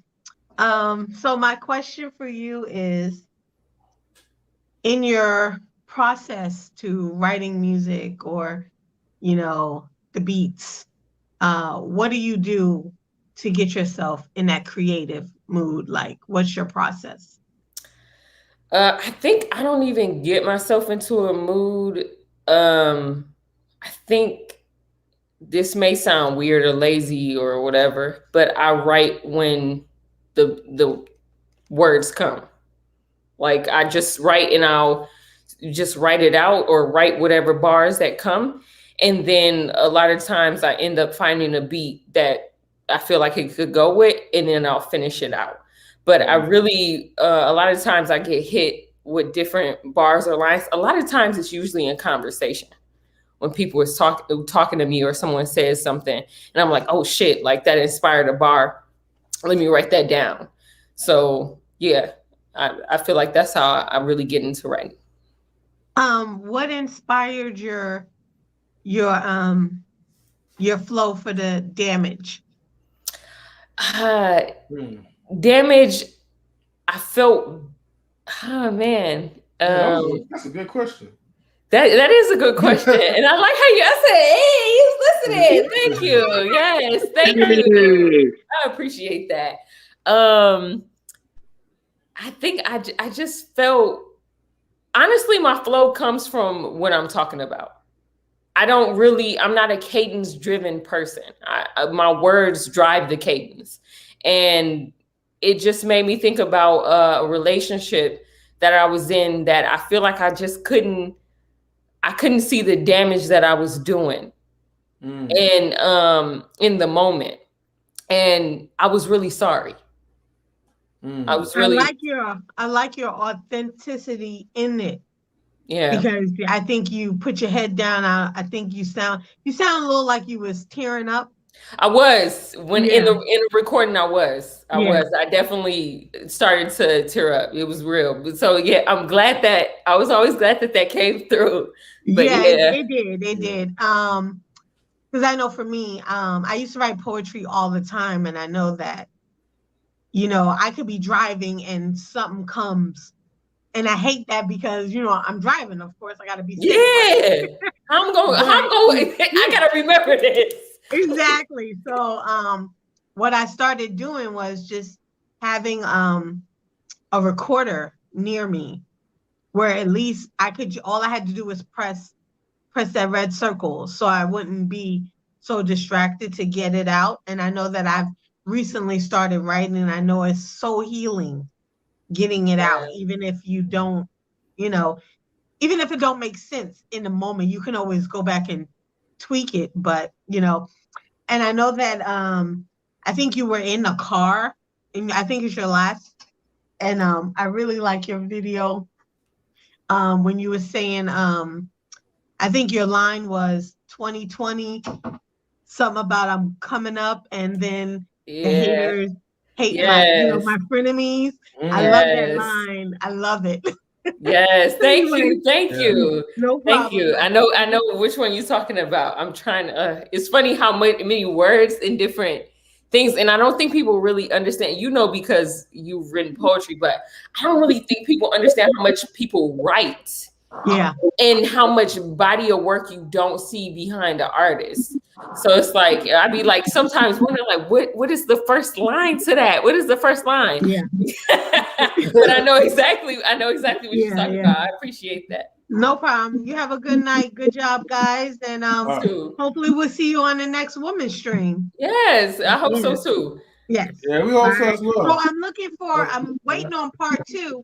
Because in that video you said part 2 coming. I did say part 2. I did. You better follow up with that part 2. She's listening though. You're right. She's listening. She's really using her ears. Dropping the bars, you know what I'm saying? And then even your song with, I think it's Fugi.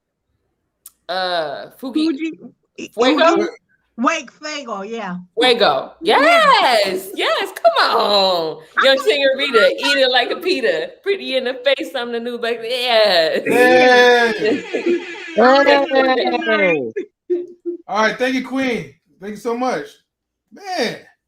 Those Queen dropping the bars, you know. Queen was ready for it. She had no questions.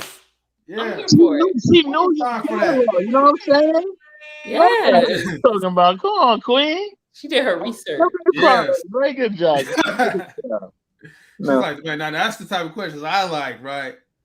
Okay, Princess Gohan, right? Yes, indeed. Okay. Now, ask a few questions. It's gonna get a little spicy. But before we get to that, right? Okay, I gotta ask you, right? Because I know somebody in the comments, right? I don't know if you're still here. Let me go up right quick. So one Big Guy Journey. He had a request. He want to know if you could just spit something. I know. You have like your improvisation skills. Yes, and you're a talented rapper and actress. Yes. So I gotta put you on the spot. Now, if you don't mind, I need you to spit something. You ready? Yeah, of course. The Meek Mill. You ready?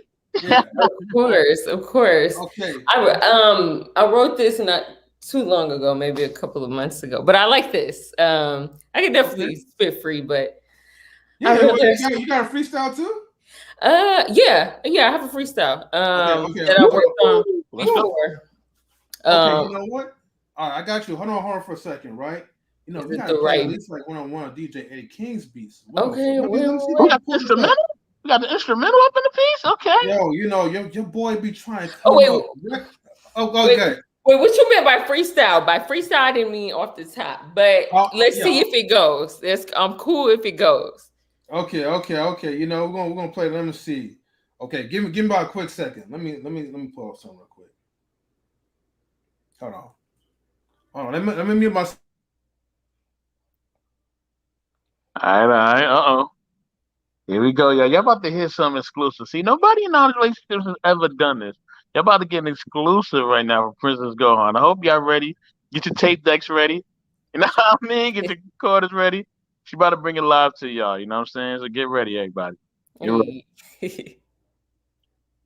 All right, Princess Gohan. Let's see if you're ready for this one, right? You know, hopefully you guys can hear that well, but we'll see. All right, get ready, because I'm about to put you on the spot. It's a little too loud. Should I turn it down a little bit? You good? Yeah, I can hear it. All right. Shout out to DJ Eddie King on this beat. Yeah. Yeah. DJ Eddie King. The music man. Go ahead, Gohan. Went through some shit. Now I'm that bitch. Queen of the Dragons is fire. I spit. Game of the Thrones. I'm finally on. I'm killing this shit. They like leave me alone. Over 9,000 worth of Vegeta. Thick and Bonita. I'm Cleo. He Caesar. You and the bleachers. Cheese on my pizza. I make these niggas sing like they Anita. I'm Beyonce. I'm Jigga. Fucked it up. But yes. Stop the show. Hey. But we're gonna get the air horn. Hold on. Wait. Oh, but I want to spit something a cappella though. Okay, acapella. Okay, we got this. All right, we got you. All right. Yes. This is. Let me close this out and make sure we get you ready, Gohan. All right. Yeah, this is something like I wrote a couple of months ago, but it's like one of my favorites. Put on the spotlight. Hey, it's all good. We got you. All right. Wow, I cannot be seen on the screen with y'all beautiful your faces. Like no, but y'all ready? Yeah, let's go. Fuck the Louis, fuck the Gucci. I just want some property with equity. I love a smart, rich nigga sweating me. The journey been prepping me for victory. I'm a worst enemy. One pair of footsteps, the most high carry me. I know I need therapy. Plain Jane, no chains, no fame. Bank account on stupidity. No range, but I got the full range. I know these bitches taking names. Super saying your nigga love saying my name. He a wreck from the intellect. You real on the internet. I ain't really feeling that. Minecraft over mind games. Black hoodies over brand names. Peace of mind over fleeting fame. I just want that Rockefeller chain. Dream team blueprint too, Jan Dame. So far gone, nigga, nothing was the same. Comeback season didn't come with the Wayne. Even if I told you I couldn't really explain, even if I told you I couldn't really explain, I'm just vibing. Thanking the universe for perfect timing. Nursing these hoes while I'm rhyming. Ronnie over diamonds, diamond in the rough. Rough riders never die and I don't give a fuck. I don't need no luck, all I need is God. I don't need no luck. All I need is God. That's what I'm talking about. Yo, congratulations. You know our record label coming soon. I'm joking. Hey. We working on a record label in the background. You know, be the producer. You know what I mean? I'm the CEO. We here. You know what I mean? Hey. Let's go. Let's go, baby. Let's go. It's for days. You know what I mean? No, I'm joking. Oh man, that was you got to hit the horn shot. You got to give it a horn shot. Oh man, hold on. You ready for that? Boom. You know, shots fired, man. Come on, man. We got to do this though. Hold on. Where's the shots fired one at? Bam. She was just straight killing it, murdering it. Blah. I wish we had that bomb. We got that little flex bomb or something like that. You know what I mean? Yes. Oh man, that'd be dope. Cause she says, "Let's go." Woohoo! Hey. Okay. I got it. Now I got to give you a follow-up question about this one. Thank you. Yeah, definitely got to give. Hold on. We got to give a round of applause for this one, right? Thank you. Got to toss in our flowers and roses. Oh, okay. So Princess Gohan, right? Before I get down to the nitty-gritty, I got to ask you this, right? How do you feel about like ghostwriting for men or women, for upcoming like rappers? But don't really have, the good cadence. They don't have that. They have the passion, but don't have the delivery. And they need that work. They need that type of work. That good work. Yeah, that work. I really think it depends on the person, because that's your intention. Because your intention may just be to be an entertainer. Okay. And whatever that comes with, but you're missing a big part. But then I wonder, should it be the same as what it is with like with people who feel like with surgery? If you get surgery, it's cool that you get surgery, but just let us know, like, let me not be trying to hit these unobtainable levels when it takes a group of people to match that physique. Just like it takes a lot of times a certain song. And even Drake, he has said in a article or some type of interview, he said, you know, hip hop is the only music that shuns people writing together. In all other genres of music, you know that you're working with multiple people, but in rap, it's shunned that you're collaborating with people to write these things. And I guess it's because like the way hip hop was created, it was a story coming from you. Like it's your story. And I feel like, I guess that's why people go so hard for it. And they think like, you know, your story should be enough. However your story come out, however you deliver your story, it should be enough. But that's an intention though. If my intention is to tell you who I am through music, that's bigger to me than being a star. And sometimes it's opposite day. So, you know, sometimes it's an opposite, you know, situation going on. Like sometimes the thing that you want the most ends up not happening, but the thing you less care about ends up happening. So it's really about the intention. I really feel like it's the intention. Okay. We got another request for you, Princess Gohan. You know what I'm saying? Hey. Eddie King says, I want her to rap to the Chewy beat real quick. Okay, what's that? So it's ready. Let's get it. Let's go. It's an instrumental that he made, right? And he has it uploaded to his YouTube channel. Let me see if I can put it up real quick. It came out this week. It came out this week sometime, I think. Yeah. Let me see if I can freestyle to it. Yeah. As a matter of fact, you know what? Let me go ahead and share his YouTube page. Let me see. Yeah. DJ Eddie. So look, everyone, go here real quick. Oops. Oh, what did I do wrong? I bet. Hold on for a second. Okay. If I got this right. Okay. So everybody, you know, shout outs to DJ Eddie King, the man himself, right? Hey. So look, everybody tune into DJ Eddie King. You know, he is our music coordinator. You know, if you want to look him up on YouTube.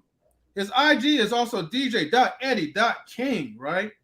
And so here is the Chewy beat. Hey. Okay. So before we begin, right? Okay, let me see. Make sure I get everything all set up. All right. Why is it still playing? Okay, hold on. All right, cool. Go all the way back to the beginning. Let's see. All right, Princess Gohan. This is you know, your opportunity to you know, shine again. You know, improv, or you know, if you have something that you want to spit to within the beat, you could do that. You know, you know, the word is yours. So the ball is in your court. You ready to spit? Yeah. All right. I want to highlight you again. So let's do this. Can you hear the music? Yeah. All right. Let's go. I got questions out here, living life lessons. I don't know. I'm just testing. You niggas ain't doing it. You guessing. Yeah. All you niggas ain't ever really fucking with me. And you niggas could never really fuck with me. It's cool. Y'all ain't doing nothing. But you kind of, I don't know. I'm just listening, trying to hear the flow, trying to hear the beat, trying to get my flow. Yeah. Trying to get more money and dough. Hey. Yo, girl, just a hoe. Nah, fuck it. Let her do what she do. She a bad chick. Let her just do what she do. I'ma get it. I'ma do what I do. I don't care what you niggas think. I'ma do what I do. I said it 3 times because I motherfucking meant it. Doing this thing like I'm motherfucking getting it. It's at the max value. Knowledge and relationships is cool, but I'ma keep going through. Yeah, Gohan on the track. I do what I do. My mama told me, baby, just be you. My daddy told me it's nothing you could do. I'ma go get it. Yeah, it's kind of hard when shit tough out here in these streets. They don't get better now. I don't know. I'm going off the top. It seemed like everything just fucking dropped. I don't know. These niggas out here crazy. My day walking around is just hazy. Some days I just feel so lazy. I don't know. Y'all should just fucking pay me. Yeah, it's kind of hard when you wait. I'm just going off the top. I'm just rapping. You niggas just on my lap and I'm lapping. I don't know. I'm just slapping. Yeah, this beat slap and it go hard. Gohan, I'm delivering all the bars. Yeah, hope I get a whole all tomorrow. Hope I get that shit by tomorrow. Yeah, I ain't trying to borrow it though. I'm trying to pull up, be the star of my show. Yeah, you see, this shit is never clear, but I'm glad that I'm here. Hey, I'm rapping on the beat. M3, you just giving me what I need to see. Yeah, shout out to Mr. Hall of Fame or Mr. Hall of Games, Mr. Hall of Fame, Mr. Dame Dash. Ooh, get that motherfucking money in the cash. Yeah, you never seen this cash money doing this like I just got the honey. Yes, I'ma be in the streets. Be in these streets, yeah. I ain't for the streets, nah. I be at home chilling, like I got a home. I don't know. I'm just flowing, I'm just going. I be knowing and I be showing. Nah, I don't show shit. I don't say shit. I'm just Gohan. That's how I fucking spit. Woo! Yo, hold on for a second. Wow, man. Wow. I'm gonna have to use that Hall of Fame, Hall of Game thing. I'm gonna have to take that. Yo. Hold on. Round of applause, first of all. Yeah. You know, it's not over yet. Yeah. It's not over. You know, and we're gonna go with the air horns. Hey. That was dope. That was fire, right? And then Kashin says, knowledge and relationships. DJ Eddie King, Princess Gohan collaborated in her interview tonight, y'all. You know, we're giving y'all the best. We're giving y'all the best. Y'all not ready for this. Come on, let's go. Hey. You know, I'm telling you, man, like we're doing all this stuff for y'all, man. Y'all might as well get these likes up, man. These likes is for free. Like, subscribe. Likes is free. No, I mean, please follow Princess Gohan on Instagram. Now, I mean, she got some fire content for y'all. And y'all think the stuff she got right now is fire. Wait till she get on IG and give y'all the new exclusive. I ain't even ready for that, man. I don't even know if they're really ready. Right. We're going to get y'all ready, though. Yo, best in the world, man. You know what? I feel convicted now, right? Now, I know I'm not a freestyle rapper, though, but, you know, we both have experience with improv. Yes, come on. Are we trading bars? Come on, let's trade some bars. What's up, M3? You know, Mr. Hall of Fame, he got some bars, though, right? Come on, Mr. Hall of Fame, Hall of Games. Yeah, wait, best in the world. If you trying to get best in the world, if you consider that. Yo, man, we gotta bring the inner rapper out of you. You know, we could trade some bars though. You know, Princess Gohan could go first. Come on. You know, I could go in second or last. Bring that beat back. Bring that beat back. Okay. Yo, she want me to bring it back, y'all. She want me to bring it back. Let's do this. Hold on. You want me to jump on? Okay, I got this. Yeah. Encore. All right, encore. Let's do this. Okay. All right. Yo, best in the world. Only people around. You know what I'm saying? I don't do that anymore. I'm on the world tour. I can't hear you. Y'all speak loud. Nah. Y'all can hear me? Yes. No. It seem a little muffled. All right, you want me down? A little bit too low. A little bit. Can you hear me? Yeah, we can hear you. All right, cool. All right.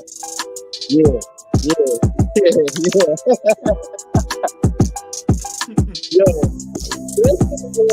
right here. I need a fucking goal like the crowd shit. I need a fucking goal so they say yeah. I need to like Jesus so I get my papers. Yeah. My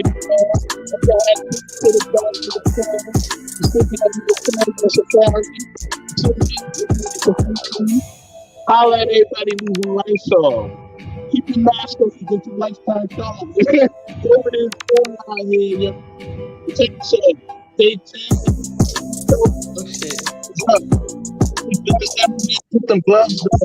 You see my truck up? Nah, I don't really get no touch never. More you see I heard my gloves. It just sound muffled. I think it's the sounds. Yeah. Hold on. Okay. Go ahead, Princess Gohan, and now I'm gonna try to do my best. You can kill me afterwards. Hey, look, I'm the best in the world, no CM Punk. When you see me on the corner, yeah, I'm about to dunk. Hey, you know, I got the funk, got that earth, got that wind, got that fire. What the fuck? Oh shit, I'm just moving through these beats, doing this like I'm in the streets. You know, I'm about to get the food off your plate. I'm going off your plate and I'm about to eat. I'm just fucking up, but it's cool. I know what's up. I just do it till the fucking sun come up.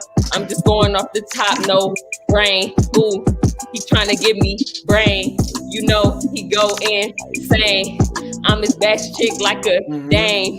I came up in the game. Yeah, so the world was never the fucking same. I'm just smooth with it. I'm just getting it hot. I'm just doing this like a top drop. I'm in the Corvette. I'm in the Benz.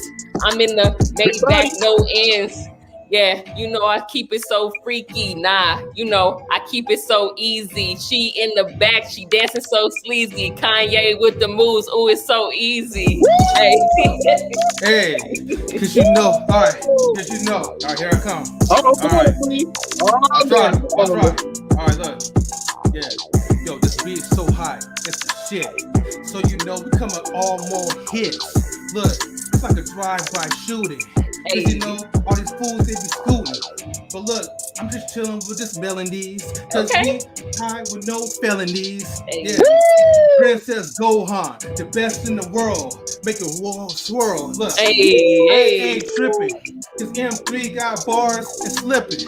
But look, I ain't tripping. Go ahead and give it a Mickey. You like the Daisy Duck. So clown. I ain't even tripping. I get down. Oh, California. You already know we hitting hard, so cold like pneumonia. Man, I thought I told you. Hey. All right, yo, we're done. Yeah. We're done on this one. Yo, can y'all hear me, man? No. Okay, we couldn't hear you, so now you got to spit a cappella. Oh, okay. Oh, I'm here. All right. Yo, I keep the Nike gloves on all the time. Hey. You see me, man, I don't be committing crime. You see me because I already know that I'm more than a 10 and more than a dime. I'm really like a 20 stack. I spit facts. Hey. Never stopping, never doing none of that. You see me, I'm ill because I'm from NYC. You know where I be? I be on both coasts, that's where I be. I do it just like A, B, C, and D. Hey. You can't stop me, I might run DMC. I always got bars, I ain't never hard. I always got bars because I go hard. I always got bars and I never stop. I never stop just like the TikTok. Hey. Like, you see it on the wall. You see me, boy? You see me got a ball? I do word move, Euro step. I won't stop until I really get a check. All right. That's it. Yes. Come through with it. Yeah. Come through with it. We got Master Duck in the building. Hold on. What does show got to say? Iggy Azalea is buried that Master Duck. Terrible. Y'all, Mr. Master Duck. I got something for you. Thank you, Master Duck. It's the hate for me. Yeah. Hey, that's me. Y'all doing good. Man, you got me going right now. Oh, man. Yes. Big Guy Jerry says, ask her to spit a written. She did. Yes. Yo, she spit acapella. She spit like a freestyle, and she spit something that she written out.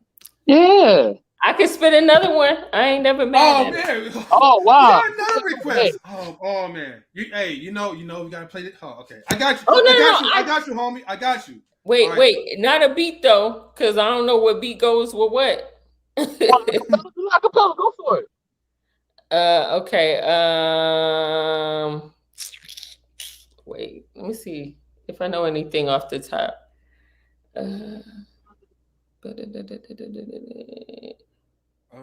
I like this one because it's kind of motivational. All right. Oh wait, no, I like this. Hey, the world moved, but I never shifted. I'm AP lit. The kid is very gifted. Edgar Allan Poe shit. Literary critic. Put some twang in that thing. Call it big crit shit. Liquid assets is my idea of a big drip. I came in the game, fully equipped. You came in the game popping off a little nip slip. I'm better than you. New level like who this? I'm disrespectful. Sherman talking to Skip Bayless, but I don't lack class. You niggas is just tasteless. I heard your album, nah, it was Oasis. I got that wet in this flow like an Oasis. Oh shit, I'm just going off. You shouldn't have never opened up that box. Bitch, I'm giving everything that I got. I come through, I'm unstoppable, bitch. I drop a little bitch because she droppable. I don't know. I'm just saying shit because I feel like it. I'm really shaking because I feel like it. I'm a great and you could never be me. It's okay because these hoes could never see me. Yeah. But that's it. Oh, man. Hold on, I do have to go. We need to close the show out with the rap. We need to have to close the show out with the raps. You know what I mean? Man. We need to close the show out with the raps. We in the building, man. Yeah. I got you, DJ Eddie King. Hold on, I gotta play this request though, right? I think you gonna like it. It's gonna flow well. Okay. Well, we freestyling. Yeah, I'm gonna try it, man. I'm gonna try. Okay, come on, M3. Look. I'm not a freestyle artist, but I would try, man. It's okay. I'm gonna see if y'all can hear me on this freestyle too. I'm gonna try to get up in here with you. Yeah, I don't know what happened because we can hear you perfectly. Okay. Yeah, if we can't hear him, what we'll do is we'll have Mr. Best in the World just drop the beat down, man, and then just spit, at the end. Yeah, I got you, homie. Let's see. Let me go ahead and share it and go to the screen. Bam. Okay, Princess Gohan. Let me bring it up real quick. Okay. It says shout outs again to DJ Eddie King, man. For his awesome work. Okay, let me see how we're gonna do this. Oops. Hold on, y'all. Bear with me. Oh, there we go. All right. Oops. I'm messing up again. I'm trying to put you on the spotlight. There we go. All right. No, we all rapping. Let's all be on the spotlight. Okay. I got you there. All right. Yeah, Here we go. I'm here now. Y'all got me going. I'm here now. Yeah. All right. I'm looking at the room to rap about. Hey. All right. Let me know if you can hear. Okay. You can hear it, Gohan? Yeah, I can hear it. All right. Cool.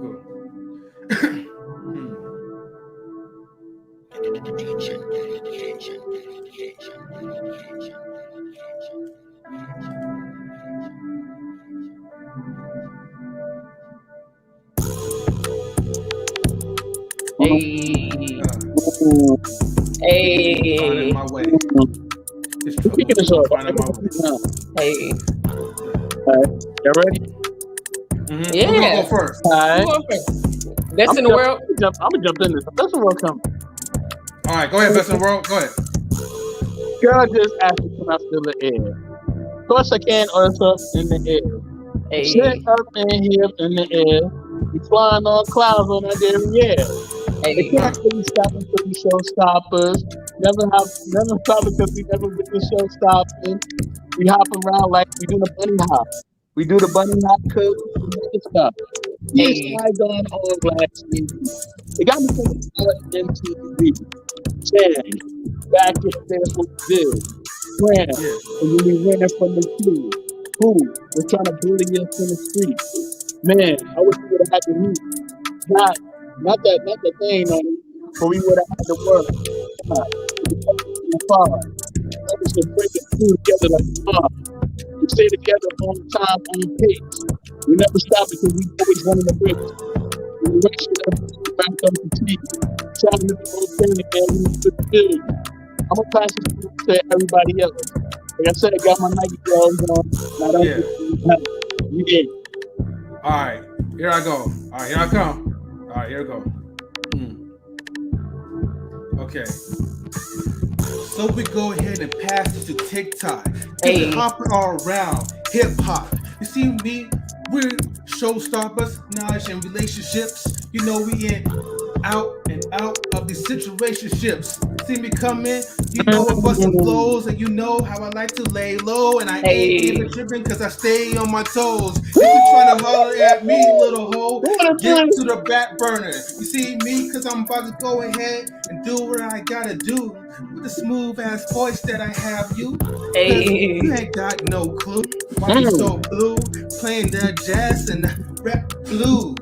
See me coming because you got nothing to lose. We spitting against M3. Okay. Run it back. Run the beat I'm gonna run it back. We're gonna run it back. Bring the beat back. We ain't done. Bring that beat back. Bring the beat back. All right, go on.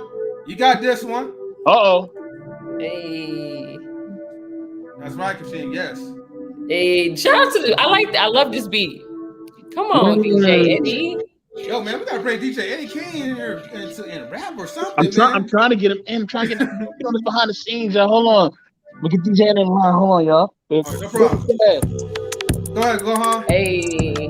Hey, where I jumping at? Hold on. Hey, look.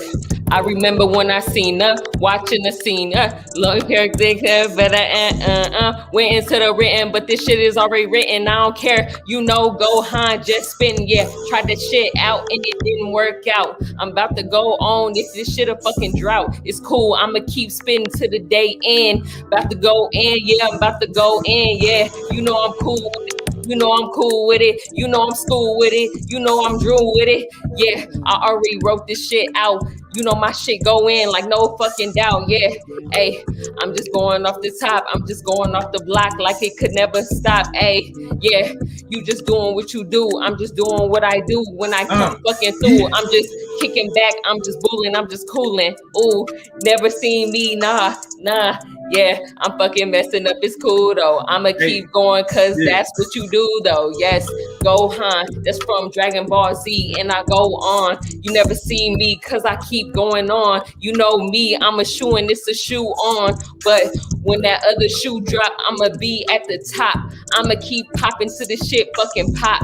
Gohan, you know I never fucking stop. Yeah, you know me, I never fucking stop. Sitting in the groove with it, getting cool with it. You know me, yeah, I'm too smooth with it. Use the same words because that's what I do with it. Yeah, that's me because you know I'm really smooth with it. I'ma get better. But you know, with the flow, I keep getting wetter. You know it's too smooth. You know this is what I do. I got the best in the world, 84. But we gonna keep it moving with the M3. Yes, I got you, girl. With the M3. Hey, I keep 2 M3s. Keep 2 bad girls with me. Yo, I'm trying to make a meal with this tip bill. Hey, you know, I'm passing around giving feels. Restart the beat. Just go ahead and chill. Cause you know I'm so relaxed to the max. I'm pushing weight on the corner. That's why I'm lift weights on your suckers. Hey. You can't even trip, you little mother sucker. You ain't gonna beat me, you little fry. Hey. Talk to them, man. You know? Talk to them. You know how I mean? You know what we do, man. Hey. Work.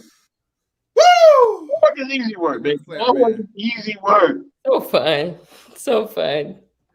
Ooh, I need, hold on, man. You know what? I'll be right back, man. Need a drink of water.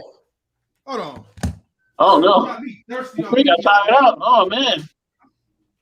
Oh, man. You need a drink. You need an H2O? Yeah, he out here spitting bars. The throat was getting dry. I want the lobster drink. He need the H2O. Yeah. You know.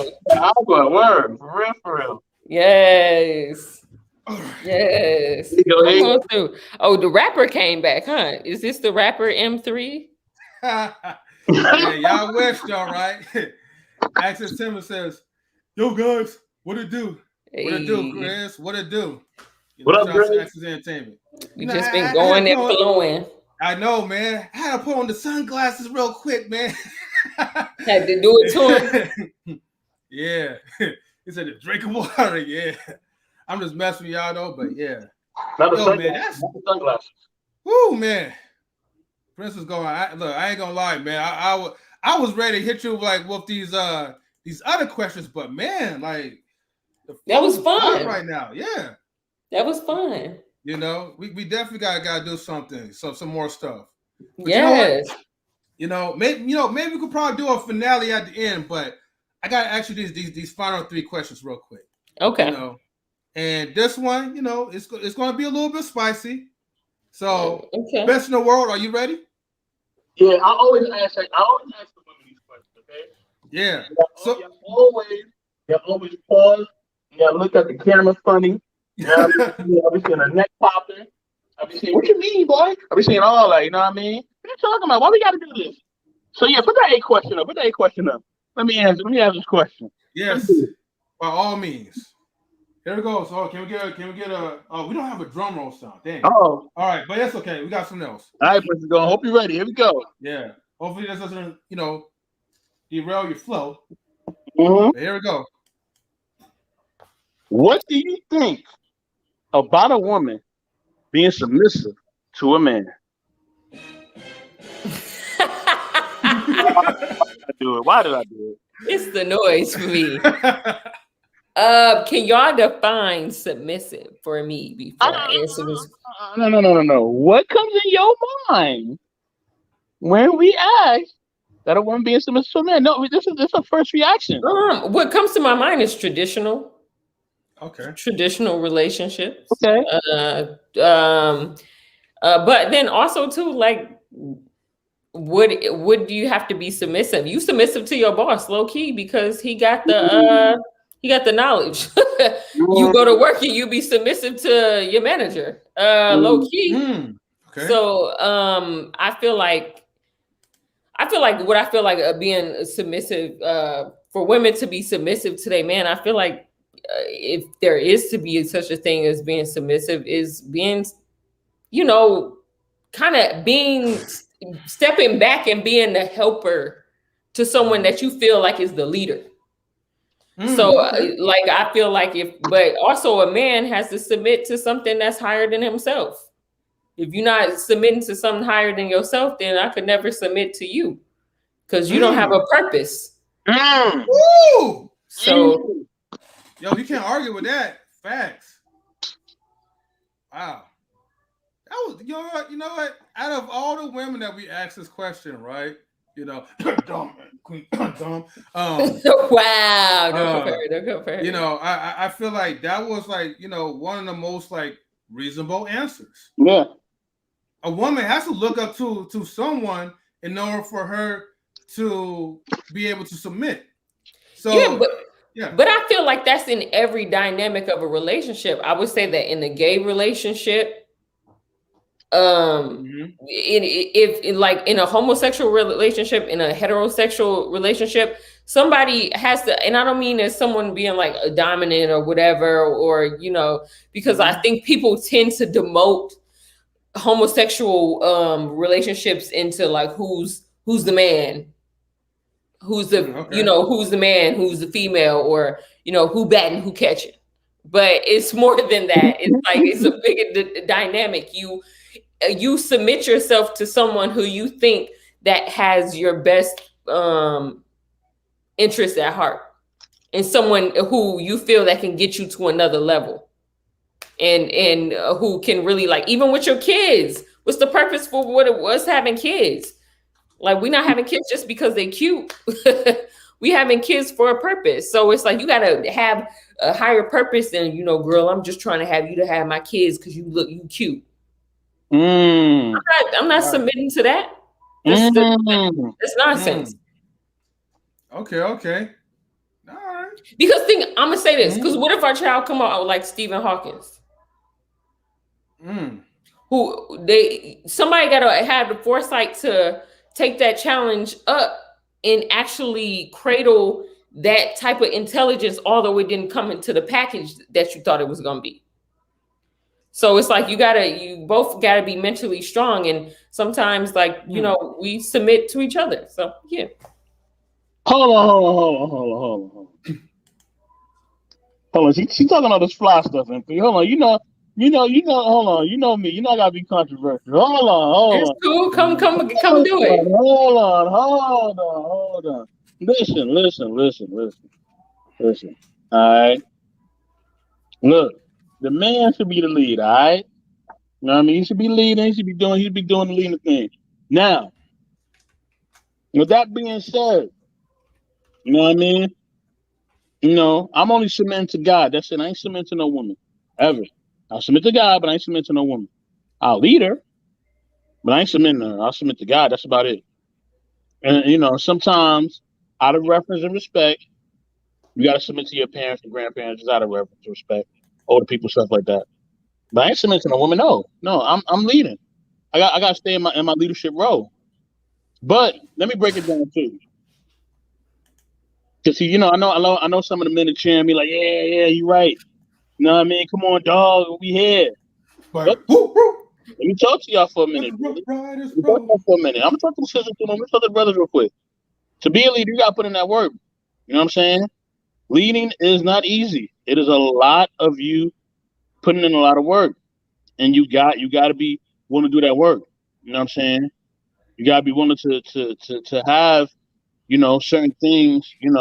In order. Now, I'm not saying that you got to always be romantic all the time, 'cause that's not real. I'm not saying that you got to always do everything 100% because we're human. We go through stuff. We go through different things, and maybe at times in life you can't give 100, or maybe the relationship at that moment, it isn't where it needs to be, and y'all got to work things out to get to that 100 for both of y'all. You know what I'm saying? So that happens. It's life. So, but remember, brothers, in order to lead, you got to put in work, man. You can't just expect her to follow if you're not putting in that work. Because she's Right. somebody who's gonna put in that work and not afraid to be a real man. And look after the bills and look after the finances, look after everything else. You know, and also for men, you gotta stop thinking it's all about money too, man. It's not all about money. You know what I'm saying? You gotta have the other aspects in check too. And if you don't have the other aspects in check, don't be mad.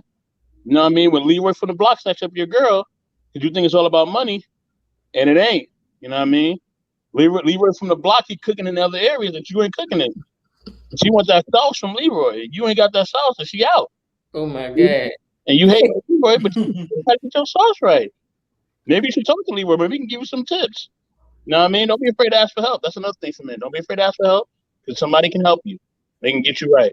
Now for women, you know what I'm saying? Listen, y'all can't ask for everything equal. You know what I mean? You can't ask for everything equal, but then you want a man to be a man at certain points. You can't say, "Oh, I don't need a man." And y'all this and y'all dogs and all that. You can't be demeaning the man, putting him down, but yet you want to be with the man. They don't work that way. You know what I'm saying? If you want to be with a man, you gotta treat a man with respect and love. You want to be treated with respect and love, right? Hand in hand. You can't be putting down the men and dogging them and saying all types of stuff about them. Nah, it don't work that way. You know what I mean? The same way you want the man to show you respect and honor, you gotta show them the same thing. And don't be on that whole ultra feminist stuff all the time, going hard. Yeah, girl, they ain't nothing. They ain't but a bunch of dogs. No, that ain't gonna work. Men ain't trying to hear that. You know, it's gonna be a two-way street. It's really a two-way street. It's really a partnership, and you both gotta really put that work in.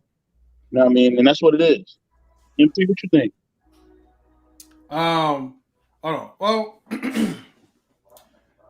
I think I cover it like correctly. Like as far as like in order for men to be able to lead a woman, you know, he has to be able, you know, to be the best for himself. You know Yep. what I mean? I Like agree. he has to earn that.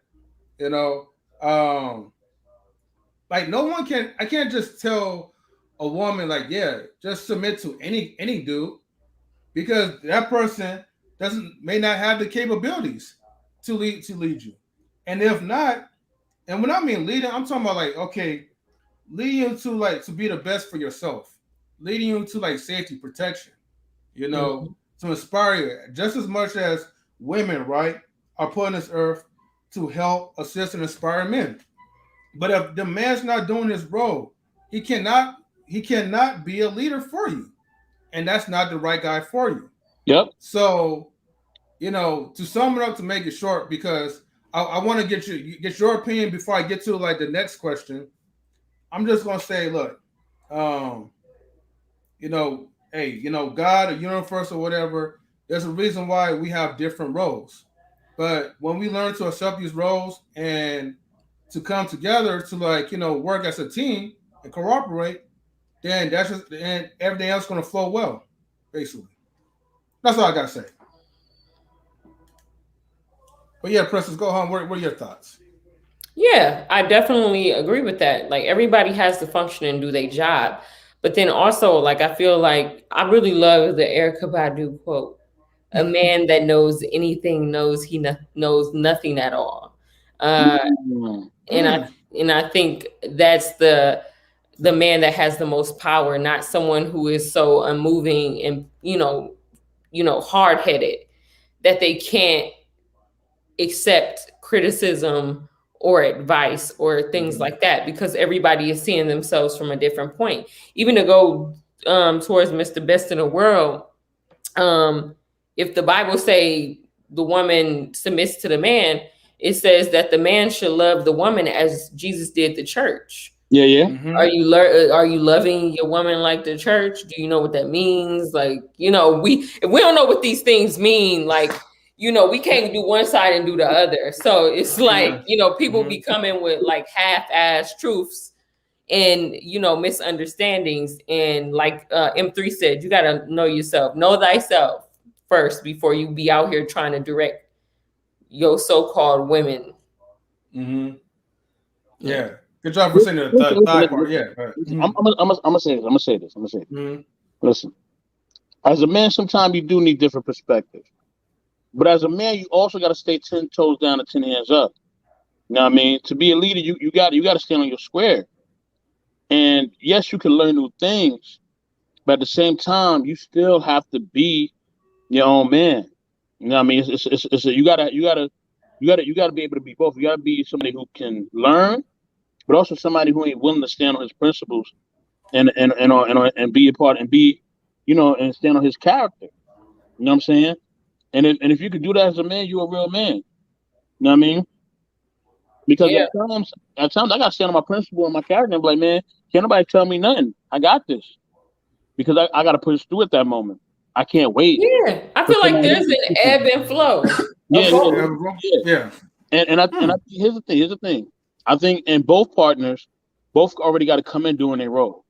So if you're a woman, you already come in submissive. You ain't got to wait for him to be a leader. Just come in submissive. So that way you did your part. If he messed up, you see that he messed up, you can move on. But at least you can say, I was submissive, I did my part. He wasn't a real man, I could bounce. If you're a man, you lead. You lead automatically from the top. That way she ain't being submissive. Hey, look, she wasn't being submissive. This ain't gonna work out. You know what I mean? So you could be blameless. You know what I mean? But if you're not leading or you're not being submissive, then you ain't blameless and you look bad. Because then people are like, what are you complaining about? You wasn't even submissive or you wasn't even leading. You know what I mean? Then you like a hypocrite. So I think that's a big thing. But yeah, we're moving on to number 9. All right. Good sharing, you two. Yeah. Number 9, right? And after number 9, then we have the last question. Number 9 says, what advice will you give to women in regards to men? I would say, before you judge a man, and that's in a good way or a bad way, seek understanding. Get to know someone. And I feel like we don't get to do that enough, because women, we tend to really fall in love and feel the feeling and feel the ride. And a lot of times, like, for instance, I'll give an example. Like, a woman can see a guy, he's doing good in his work. He talks a good game. He's doing what he says and he's completing stuff. But there could be something drastically still missing in that man's being. And you can kind of get blinded by the love aspect in the honeymoon phase, where you should be really doing your research as far as like listening to him and observing him, and really taking your time before you say, like, I'm all in on this person. So in that way we won't get so mad at the end when we're like, you lied to me, you did this. Oh, I could tell you was a liar from the 6th month. I could tell you was a liar from the first year, because I kept talking to you and things kept not adding up. And if you're beyond reproach, that's a problem. Just like if I'm opening it up to you, like what's wrong? Like what do you see things that I can work on? And how can we move our relationship to the next level? Not just like, are we getting married or engaged? But no, like how can we move each other's lives to the next level? How can I help you with your daily life? How can you help me through my life? Things that you may be doing in your daily life is fucking up us moving forward. Right. Whether, yeah, you can go. You know, this reminds me. I know this. It reminds me of this random song right now. Love is blind, and it will take over your mind. That Eve joint, that Eve yeah. You need to elevate and find. Elevate and find. That's yeah. Love is very blind. It blinds you. It creates this. Do you feel that women only go for looks in a man? I think that's the hook. That's what hooks you to whether you're attracted to somebody. That's Kris, by the way. That's Kris. Yeah. Yeah. I think that was a question. Yeah. Okay. Yeah.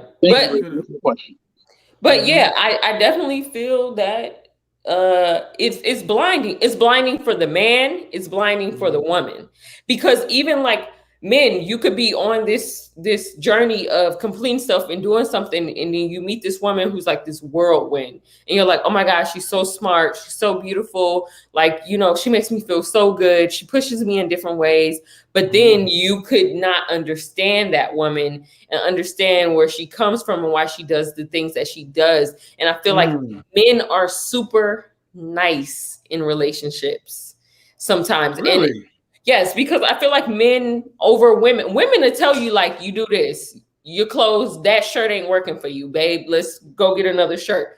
Women will be like, or why are you talking to that friend? That friend means you no good. Like, every time I hear him talk to you, he seems a little jealous. Like, women will speak up. Men won't speak up unless you ask them for their opinion a lot of times.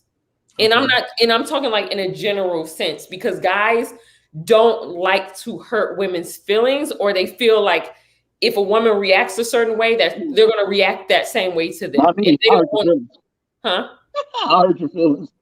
Yeah, but you're not like in a relationship with someone who something is going good. A lot of people don't want to rock the boat when the relationship is going good. Then I gotta ask you a follow-up question then. Okay. Then how do you feel about nice guys? Like, I know you what you're describing is what women, well, both women and men will consider to be nice people, nice guys, or whatever. I don't believe in nice guys or nice females. I don't believe in that. And also, to me, you on a pedestal, because if you're a self-proclaimed nice guy or a nice woman, who told you that? Who told you that? Who gave you that title? Like, that's if you really think about it, like somebody like, oh, like people always mess with, I'm nice, like, oh, the nice person. Who told you were nice? Like, what seminar, like what game show did you go through that you're the nicest guy? Like, you gave yourself that title, so that means that you think that you're not doing things wrong. People are doing it to you. Well, so it's not that the guys that's getting the title. It's more like there's women that's usually choosing the men, and when they choose that guy, they kind of placing that label, like, oh, he's like a nice guy, or his peers. And they usually put that dude in the friend zone too sometimes. No, also people don't like nice. If you think about it, Jordan Peterson describes something of being, you have to be a certain level of disagreeable and likable, like it's like disagreeable and likable. It's like a level, a perfect kind of level you're supposed to be. Like a perfect balance, like a yin and yang, yeah. Yes. And nice people are unbalanced people. Just mean people are off balance people. They're off balance. Because if you think about y'all having a friend or a person in your life that y'all regard as someone as a confidant or someone that you really trust in, that person is probably well balanced. They'll give you enough advice, and then they fuck up sometimes. Like, but they're not gonna sit here and act like they didn't. But then they're very loyal. They're very this. It's a mix. Somebody that's too nice for some reason, it irks the shit out of you and I think it's because it's like a fakeness that you can feel that nobody's that nice. Like, why are you doing this? Like, why are you going? You don't have to. You ain't got a lie to kick. You know, you ain't got a lie to kick it, my nigga. You ain't got a lie. You ain't got a lie. You ain't got a lie. You ain't got to try so hard. That's right. And that's what it is. And it's like nice. And instead of focus on why you if you're a nice person, maybe you just need to. Why are you focused on having that title or feeling that too nice? If you too nice, clearly ain't working out. That's my thing. If you have a job, if you have a company, you have a product, and the product is not selling, and people keep throwing it back at you, you're not gonna sell that product no more. You're gonna try to go back and do some research. So you feel like the nice thing is kind of a cap, which I do feel too. I feel like the people is capping, and with me, because I'm both street smart and book smart, I can see through all that, and I can see when you're doing that. I can see like when you're being fake. I can see when you're being real. I can see it. Like I read body language to a T. And I could tell, like, if you smile a little too hard, I'm like, and then I also look at your eyes. I look at, like I say, your body language, everything. Yeah, they faking it. They ain't really like that. Yeah, you know, and even think about it.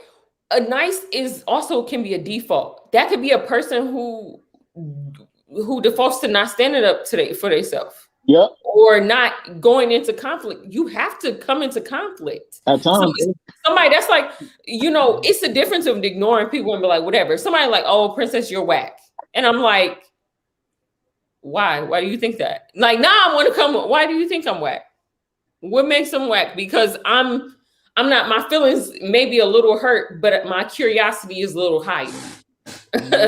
Like, I'm not gonna sit here and say like people keep saying I'm whack. It's like, bitch, have you leveled up your bars? Like, have you started to like? It's just like so many things. Like, so like I don't know. I just bars up. Okay. Yeah, get your bars up, bitch. No. Yo, this is getting fun. I'm loving this interview. Yeah, and that's what I feel like. So. I think there are nice people, but I think that being too nice means that you're not balanced. Well, I think it leads to being overly controlling. Because a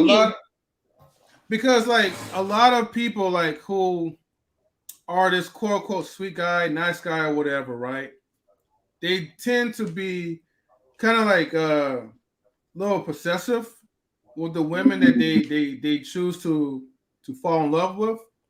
And then it's like once like that woman kind of like gives them that chance, that nice person put on a pedestal so hard, and he sees this woman more than God himself.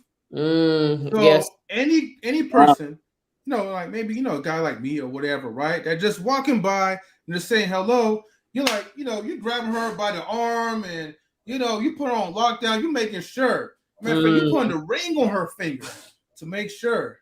And don't steal the girl. And that's the insecurity. Like that's the insecurity coming through because like you said, you shouldn't be putting nobody that high. You can put somebody in a positive light and believe in them and really truly like trust them. And sometimes that goes wrong. But I heard Mike Tyson say something in an interview that I thought it was so profound. He's from my hood, Brownsville. Yeah, that's my man. Yeah, the greatest. And it's funny because I feel like he fucked up so much in life in different ways that he has such a well of knowledge and understanding. And so this kid, he was like, "Oh, if somebody does something to you, what do you do?" And he was like, "Oh, I stop fucking with them." And he was like, "No, you don't do that. That means the devil won." He was like, "What you mean? If that person mean me no good, why would I, I'm not gonna fuck with them or da da da." And he was like, "No, you letting the devil win." And he was like, "What do you mean by that?" He was like, "Because you letting the situation or the devil change you. Yeah.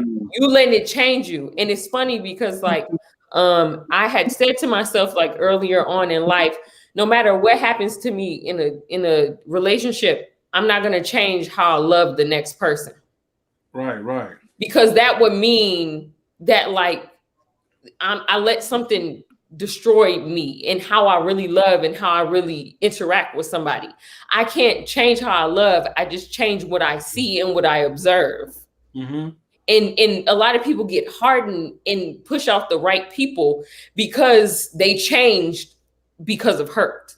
And I don't think you're supposed to change the beautiful part and softness that you have. You're just supposed to change how you see things and But what I you do observe. agree. I do agree with the concept of just stop messing with that person. It's toxic. Like, No, I feel like, yes, you should maybe not have them in different situations, but I honestly feel like maybe it's just me, but I feel like most fucked up people come from fucked up situations. No, seriously, they do. But sometimes, like we said, like leaving certain family members behind. Some people you gotta leave behind until they figure it out.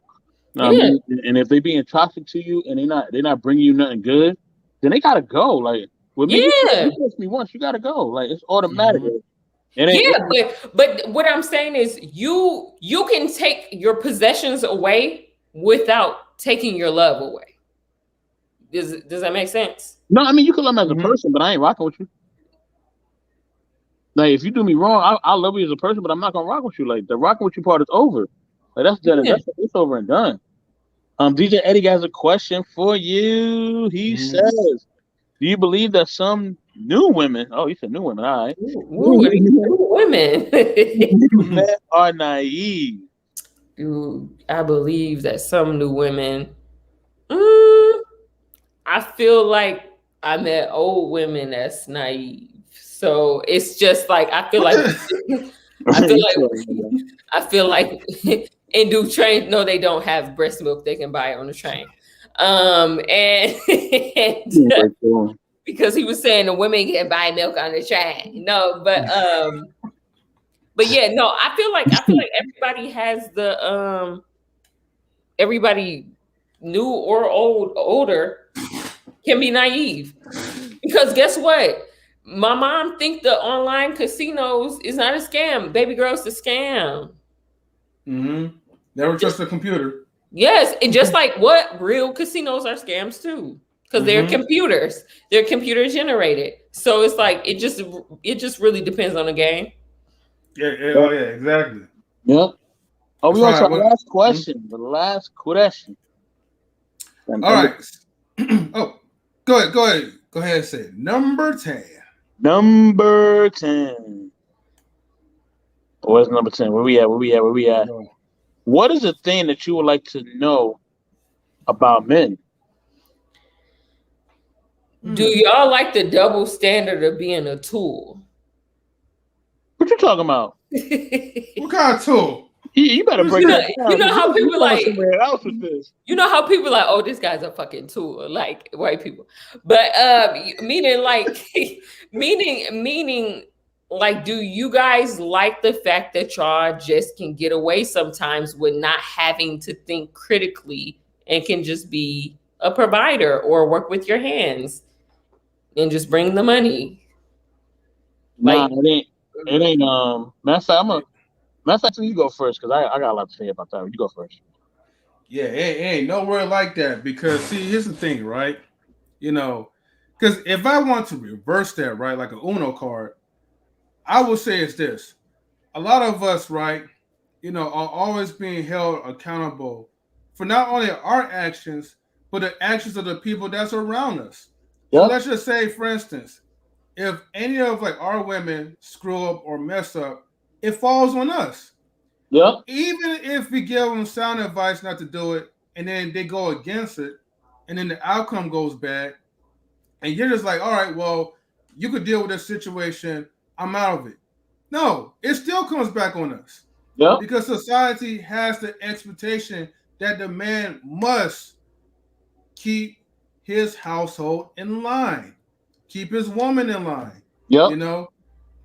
Like it is our role, just as this is the woman's role to be, submissive.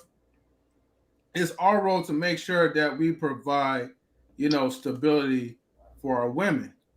And if we're not doing that, you know, it falls back on us. 10 times fold. You know, when you go to like the black churches, you know, when when you go out, like let's say like on a church date or whatever, right?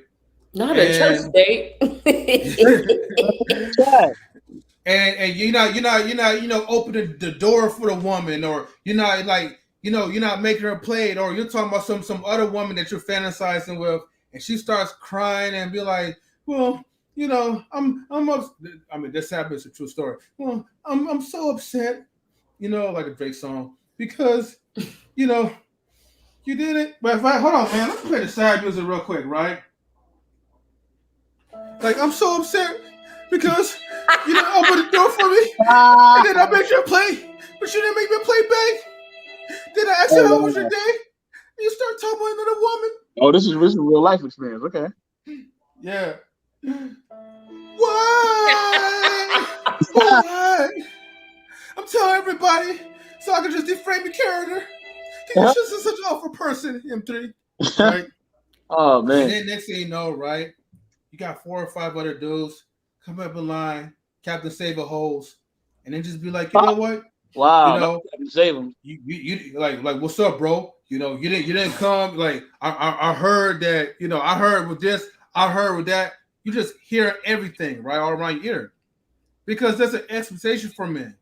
Men want other men to succeed and level up, and then women also still have the expectation.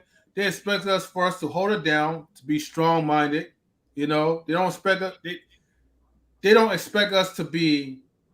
They expect us to be vulnerable, but they don't expect us to just be crying about every situation. They at least expect us to hold ourselves down, hold ourselves together, and make decisions. And DJ says, do cows have breast milk? Do cows have breasts? First of all. Let me answer the question. I think if you're a real man and you really leading, then it's not easy. You can't just be everybody, because the thing is that when you're really taking care of people, that's a responsibility.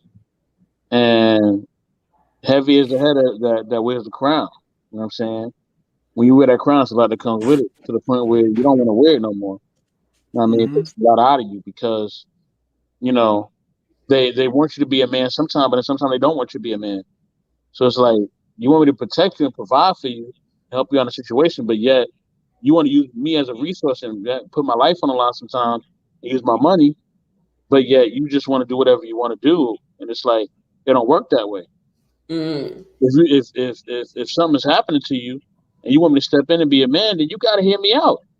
You got to listen to me, because the same way that you want me to protect you and lead you and guide you and keep things going, you got to listen to me the same way. If I tell you, hey, baby, look, this is what we're doing, I give you a whole plan, and the plan makes sense. I give you a whole plan of what we're doing. I'm telling you everything. I'm letting you know what it is. It makes sense. And you still want to back talk. You still want to argue. You still want to twist your neck and make faces. And, you know what she's talking about, blah, blah, blah, blah. I'm like, it's like, no, like, I'm actually doing this, showing you that I'm giving you my all.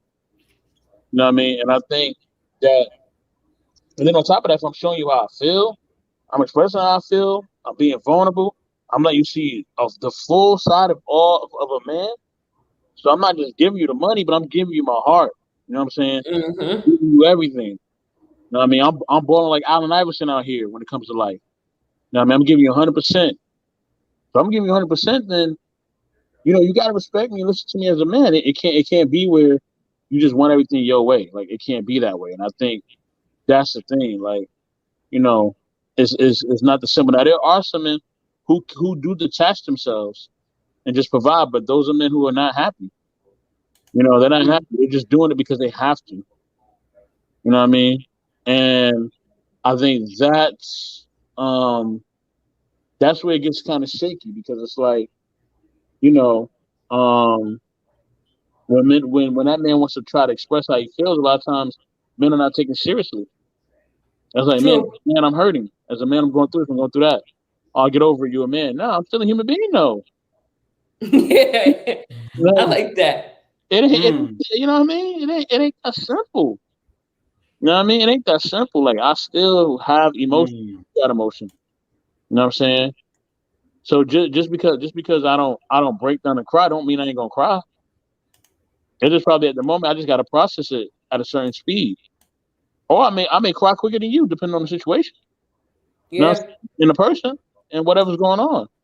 You never know. So like I said, life is all about experience. It's not really about as far as gender, I believe they should have both should have their roles. But I think as far as like personality and character, it's all about your life experience. Like it's what you've been through. You know what I mean? So if you've been through, certain things, you're gonna see things a certain way. You've been through a number of certain things, you're gonna see certain things a certain way. If you grew up privileged, you're gonna feel like everybody should have a Rolls Royce. That's how you grew up. That's all you see. You're not gonna understand somebody living in the hood. You just ain't. You know what I mean? Unless you really want to learn that experience. You know what I mean? So yes, yeah, that's my take on that. You know what I'm saying? yeah.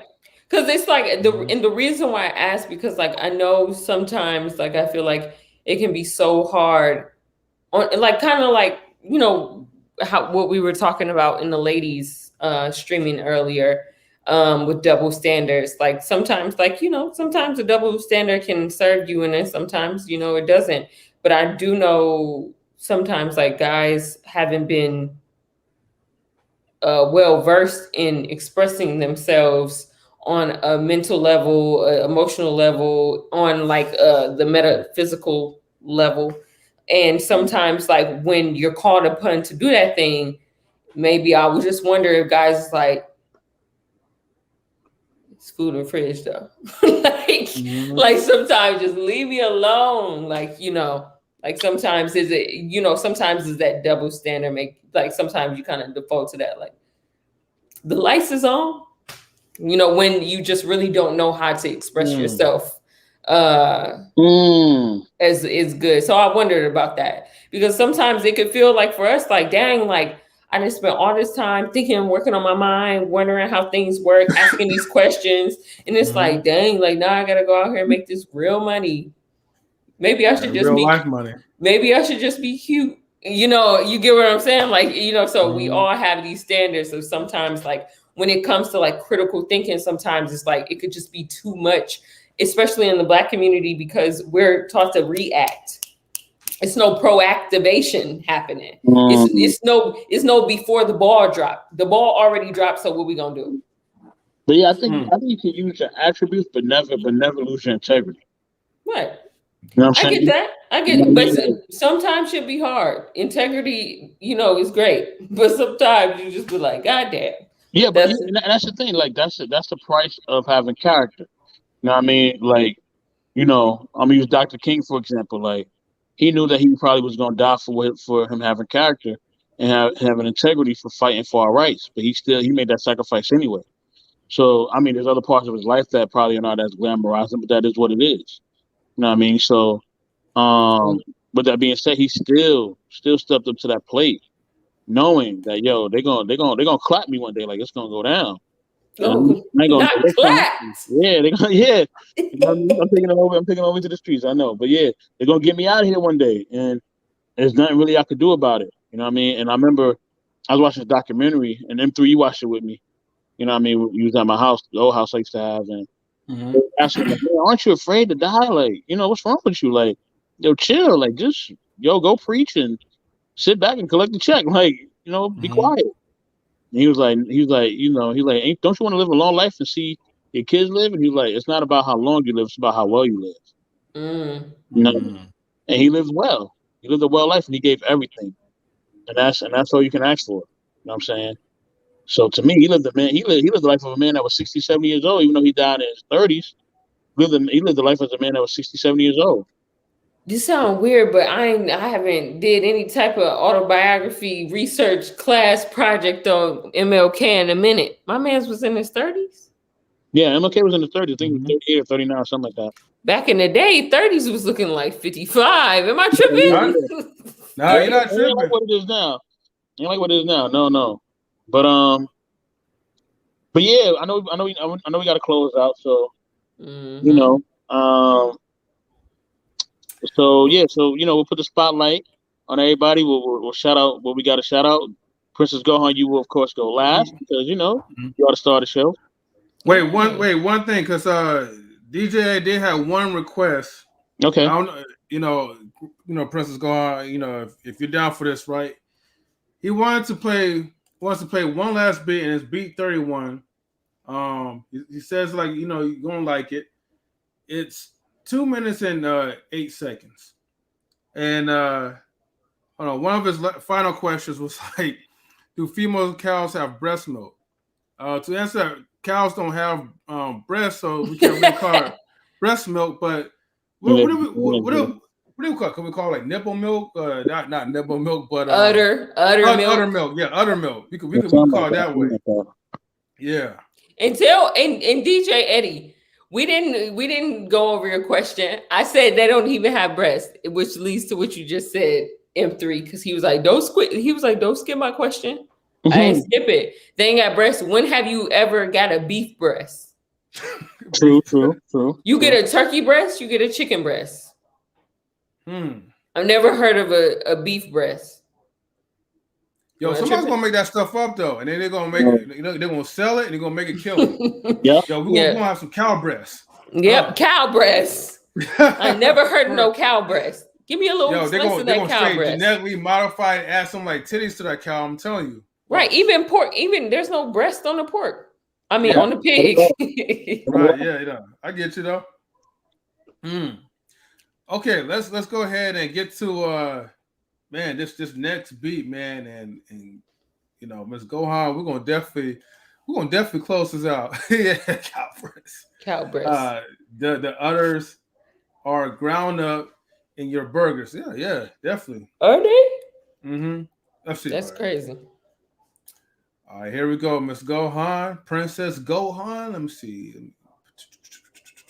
Wait, hold on. Where is it? There we go. Y'all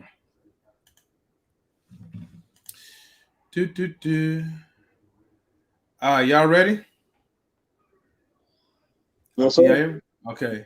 Now, Princess Gohan, I'm gonna let you just rip it up, man. Just kill it. All right, let's go.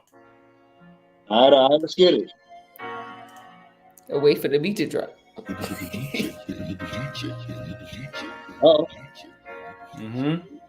Try to get DJ the King. Okay, shout out to DJ Eddie. Y'all gotta get that collab work, Hey, it's getting a little late. We gonna close this out. I've been rapping all night, and that's no doubt. Yeah, I ain't doing this for clout. I'm just doing this so words can come out my mouth. Yeah, I like the way I'm doing though. I'm eating out the bowl cereal. Yeah, I'm just coming off the top. I say that every time when I'm coming off the top. Hey, look, I'm just trying to get up there. I'm just trying to get up there. Yeah, anywhere is up there. I'm trying to do this like, woo, Ric Flair. Yeah, I'ma pass it to M3. Right. He money with the M3s.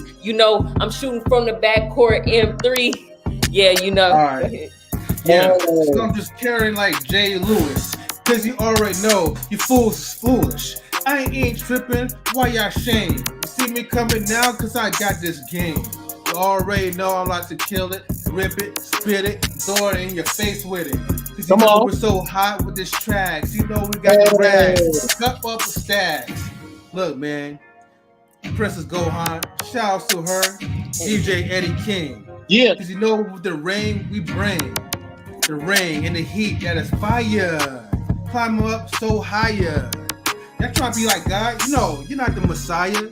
So calm down and chill on your nerves before you get on your nerves. See the way how knowledge relationships do this, y'all. Man, we becoming hard, headstrong. Y'all can't really handle this, and that's why y'all wrong.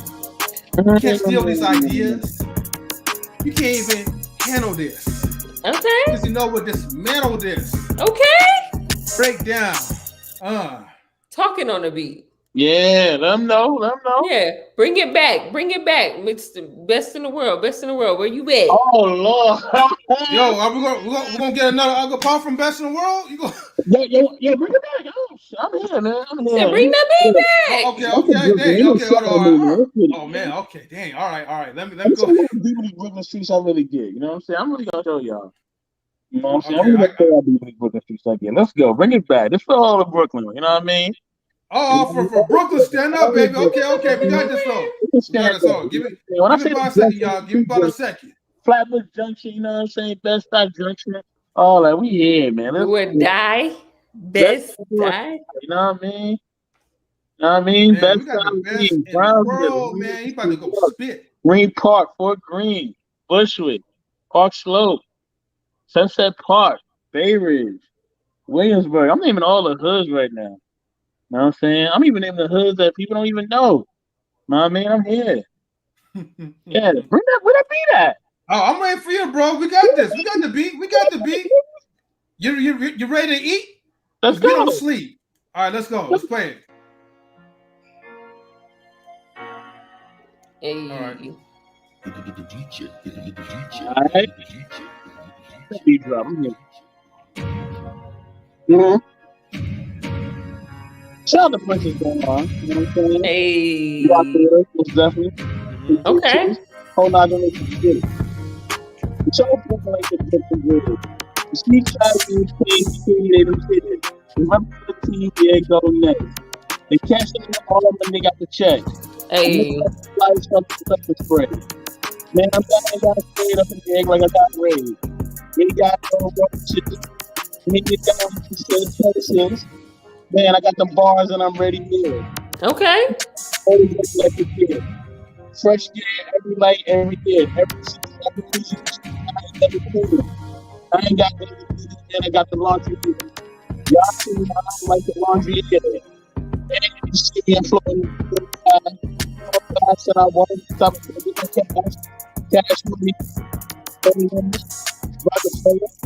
We got no limits. Yeah, it's tripping. Even at the next very far, it's here. Ain't that ball about 2 weeks ago? Man, I've been around for 2 weeks ago. Not gonna stop. I'm really going all the time. Man, this is really about hip hop. Hey. Generation. Man, I sit down, give you the whole education. It's not about you see, I know we talk, I got the flow. You know, they gotta do stuff I wanna go. Like I'm on the go. In the road. You know, that's the sport. You ever see me I'm always on the court.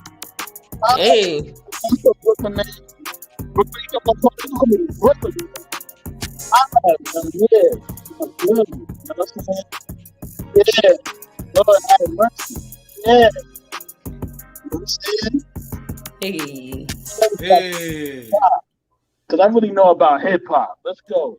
Hey. It's hip hop. That's all what we got. That's all we got is hip hop. Yeah. I'm here. Right.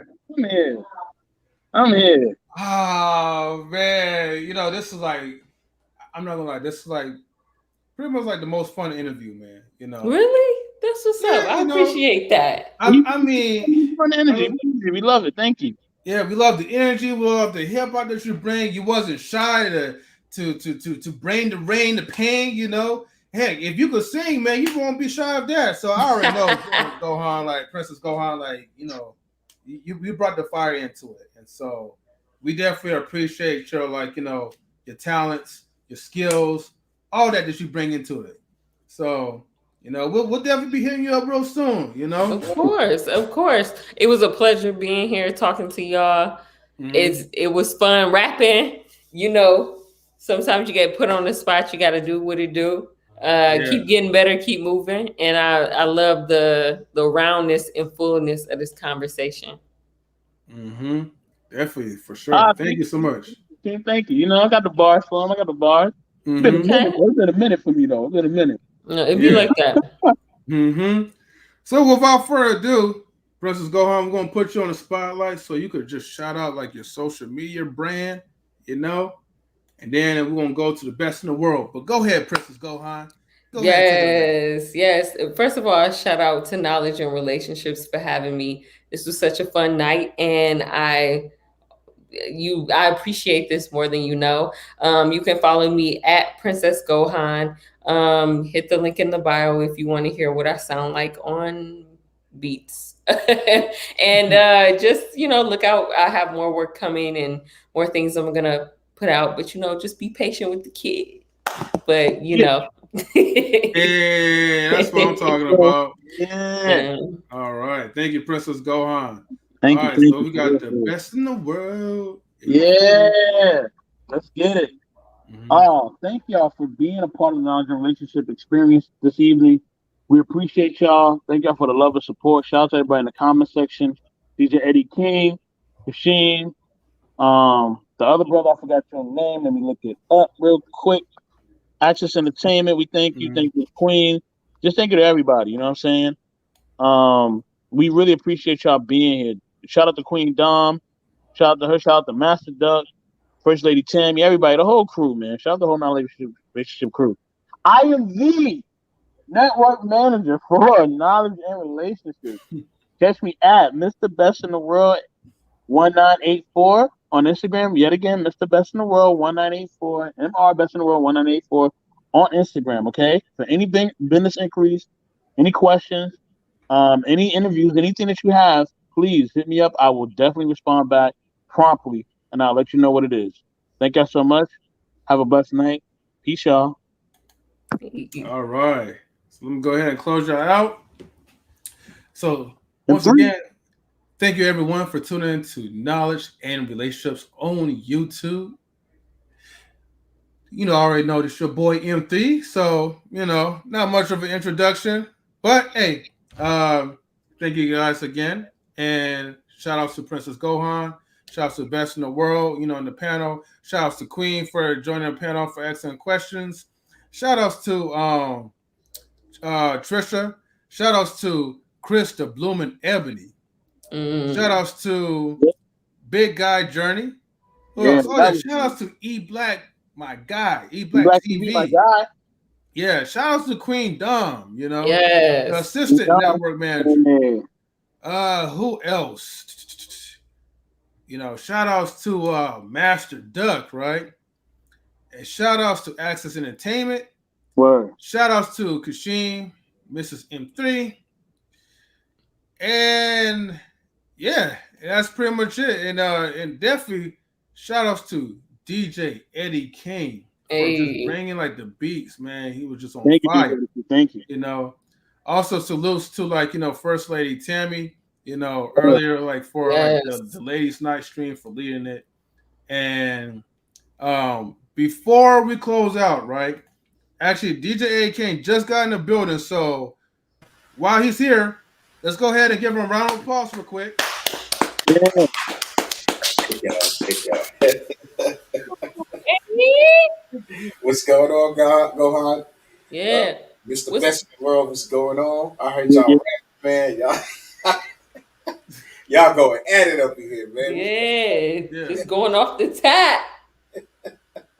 Mm-hmm. I wasn't trying to come in. Yeah, I was trying to come in after the stream, but man, shout out to Okay. So everybody hold back. We gonna close out to too, man, for playing my beats. Shout out to Gohan for spitting that flame. Yeah. Man, that's a lot of gasoline on it. She finally put it out, huh? right. Hey, put the spotlight on DJ Eddie real quick. Let's make a shout out. She can shout out who he is, and he can shout out his platform coming up this month. You already know I got him. Yeah. It's your boy DJ Eddie King. You can find me on YouTube at DJ Eddie King, Instagram DJ.Eddie.King, Facebook Eddie F King. I got my own podcast coming up very, very soon. Maybe in a few days. I think in a few days I'm gonna have my own podcast. So right now I'm already working on putting out other video. I got more beats coming that's already scheduled. I got like 10 beats coming already. So be able to check that out. Yeah. Thank you very much. No problem. Thank you. Remember, we got to still keep it on the rap store because we don't want nobody to try to steal our shit. But, right. Okay, But anyways, right? Hold on, real quick. Hold on. We got DJ Eddie King. You gotta say who you are. Put the spotlight on him. You gotta say who he is. He did. He did. You said you the music coordinator. You said it. Come on. I am the music creator from Knowledge and Relationships. Let's go. Yeah. Thank you. Yes. Thank you. Okay. And then with that, Listen, before I get out of here, listen. Mm-hmm. Okay, when the cows give milk, okay, it's the same color, okay, as a woman. All right, it's the same color. It's the same thing. Okay, that's why I'm going to throw that in there. It's the same thing. It tastes the same. It's the same thing. You out here drinking breast milk? No, so hey, listen, check this out. It tastes the same. I drink both. It tastes the same. But you ain't drink. You didn't. I just want to put it out there. Wait. Person, hold on. I'm not sending messages to you. I'm sending a message to the other women out there who called me saying that I'm naive. So yeah, this message is to you. Yeah, you know who you are. Yeah. so my final question is this, right? No racial slurs intended. But so if you drink breast milk from a Latin woman, well, that means that you're getting horchata from them? The door. You said a Latin woman? The door. The door? The door for you. The door for me? Okay. Oh, damn. Okay. Let's go. Listen, this is what y'all don't know, right? The cow, it actually tastes the same as a woman's breast, but the only difference is they put a little bit, they added more chemicals to the milk. So that's why, it may not taste the same as y'all think, but it tastes the same without the chemicals and stuff. I've tried the real cow milk. No, I get that, but like engineered, how it's engineered for us, by us. You can still buy the original drink. They got that in the stores. They even got those at the hot dog stands. Before you get on the BART station, get on the little train. They got breast milk. Yeah, they sell those. Who is selling breast milk? It's actually healthy, without the chemicals, but it's actually healthy. No, I just want to know who is selling breast milk out here on the train, Eddie. Oh, the little hot dog stands that be at the train station before you get on. Yes. They sell chips. They even sell chocolate milk. They sell those too. But yeah, I just wanted to say that you can buy those things. I had no idea. We should have a topic about breast milk on the next live stream. Yes, let's talk about it. Yeah. Somebody said, "Well, listen, I am an hour away, from my home. I'm going to feed my baby." But listen, before you get on the train, it's right there. It's right by the hot dog stand. You can't miss it. You think that it's safe for a woman to get breast milk from a hot dog stand outside the train to their newborn baby? Wait! Hold on, guys. We got to save this conversation right for the next live stream. Yes, I would definitely give you that answer. Yes. You know what, Princess Gohan? To be continued on that. Yes. Okay. We might have a Princess Gohan and DJ Eddie King debate about breast milk, but yeah, save that. DJ Eddie King versus the ladies' night. All the ladies. Oh yeah, we definitely could do that. I want to do it tonight, but look, it's probably too late for y'all. But look, we can do it tomorrow. Let's do it tomorrow. I don't know about tomorrow because tomorrow is Sunday and actually I won't be able to make it on Sunday, but I got stuff to do. But we're gonna work on that. We're gonna work on that. I'm liking that idea. Yeah, we gonna table it. Oh, okay. Look, she's ready though. Bam. But anyways, everybody, thank you for tuning in to Knowledge and Relationships on YouTube. Like, comment, subscribe, keep getting those likes up. Hey, Princess Gohan, feel free to share the videos to your friends, family, wherever you want to share it to. You're more than welcome to catch the replay afterwards. But with that being said, we are out, everyone. You forgot to say something. You're missing something. The ending part. You always do. Oh, you talking about before you come into the live stream. Okay, all right. So before you come into any of these live streams, make sure that you guys and girls, and myself too, get your minds right. As always. And we are signing out. Yeah. Good night, everyone. Peace.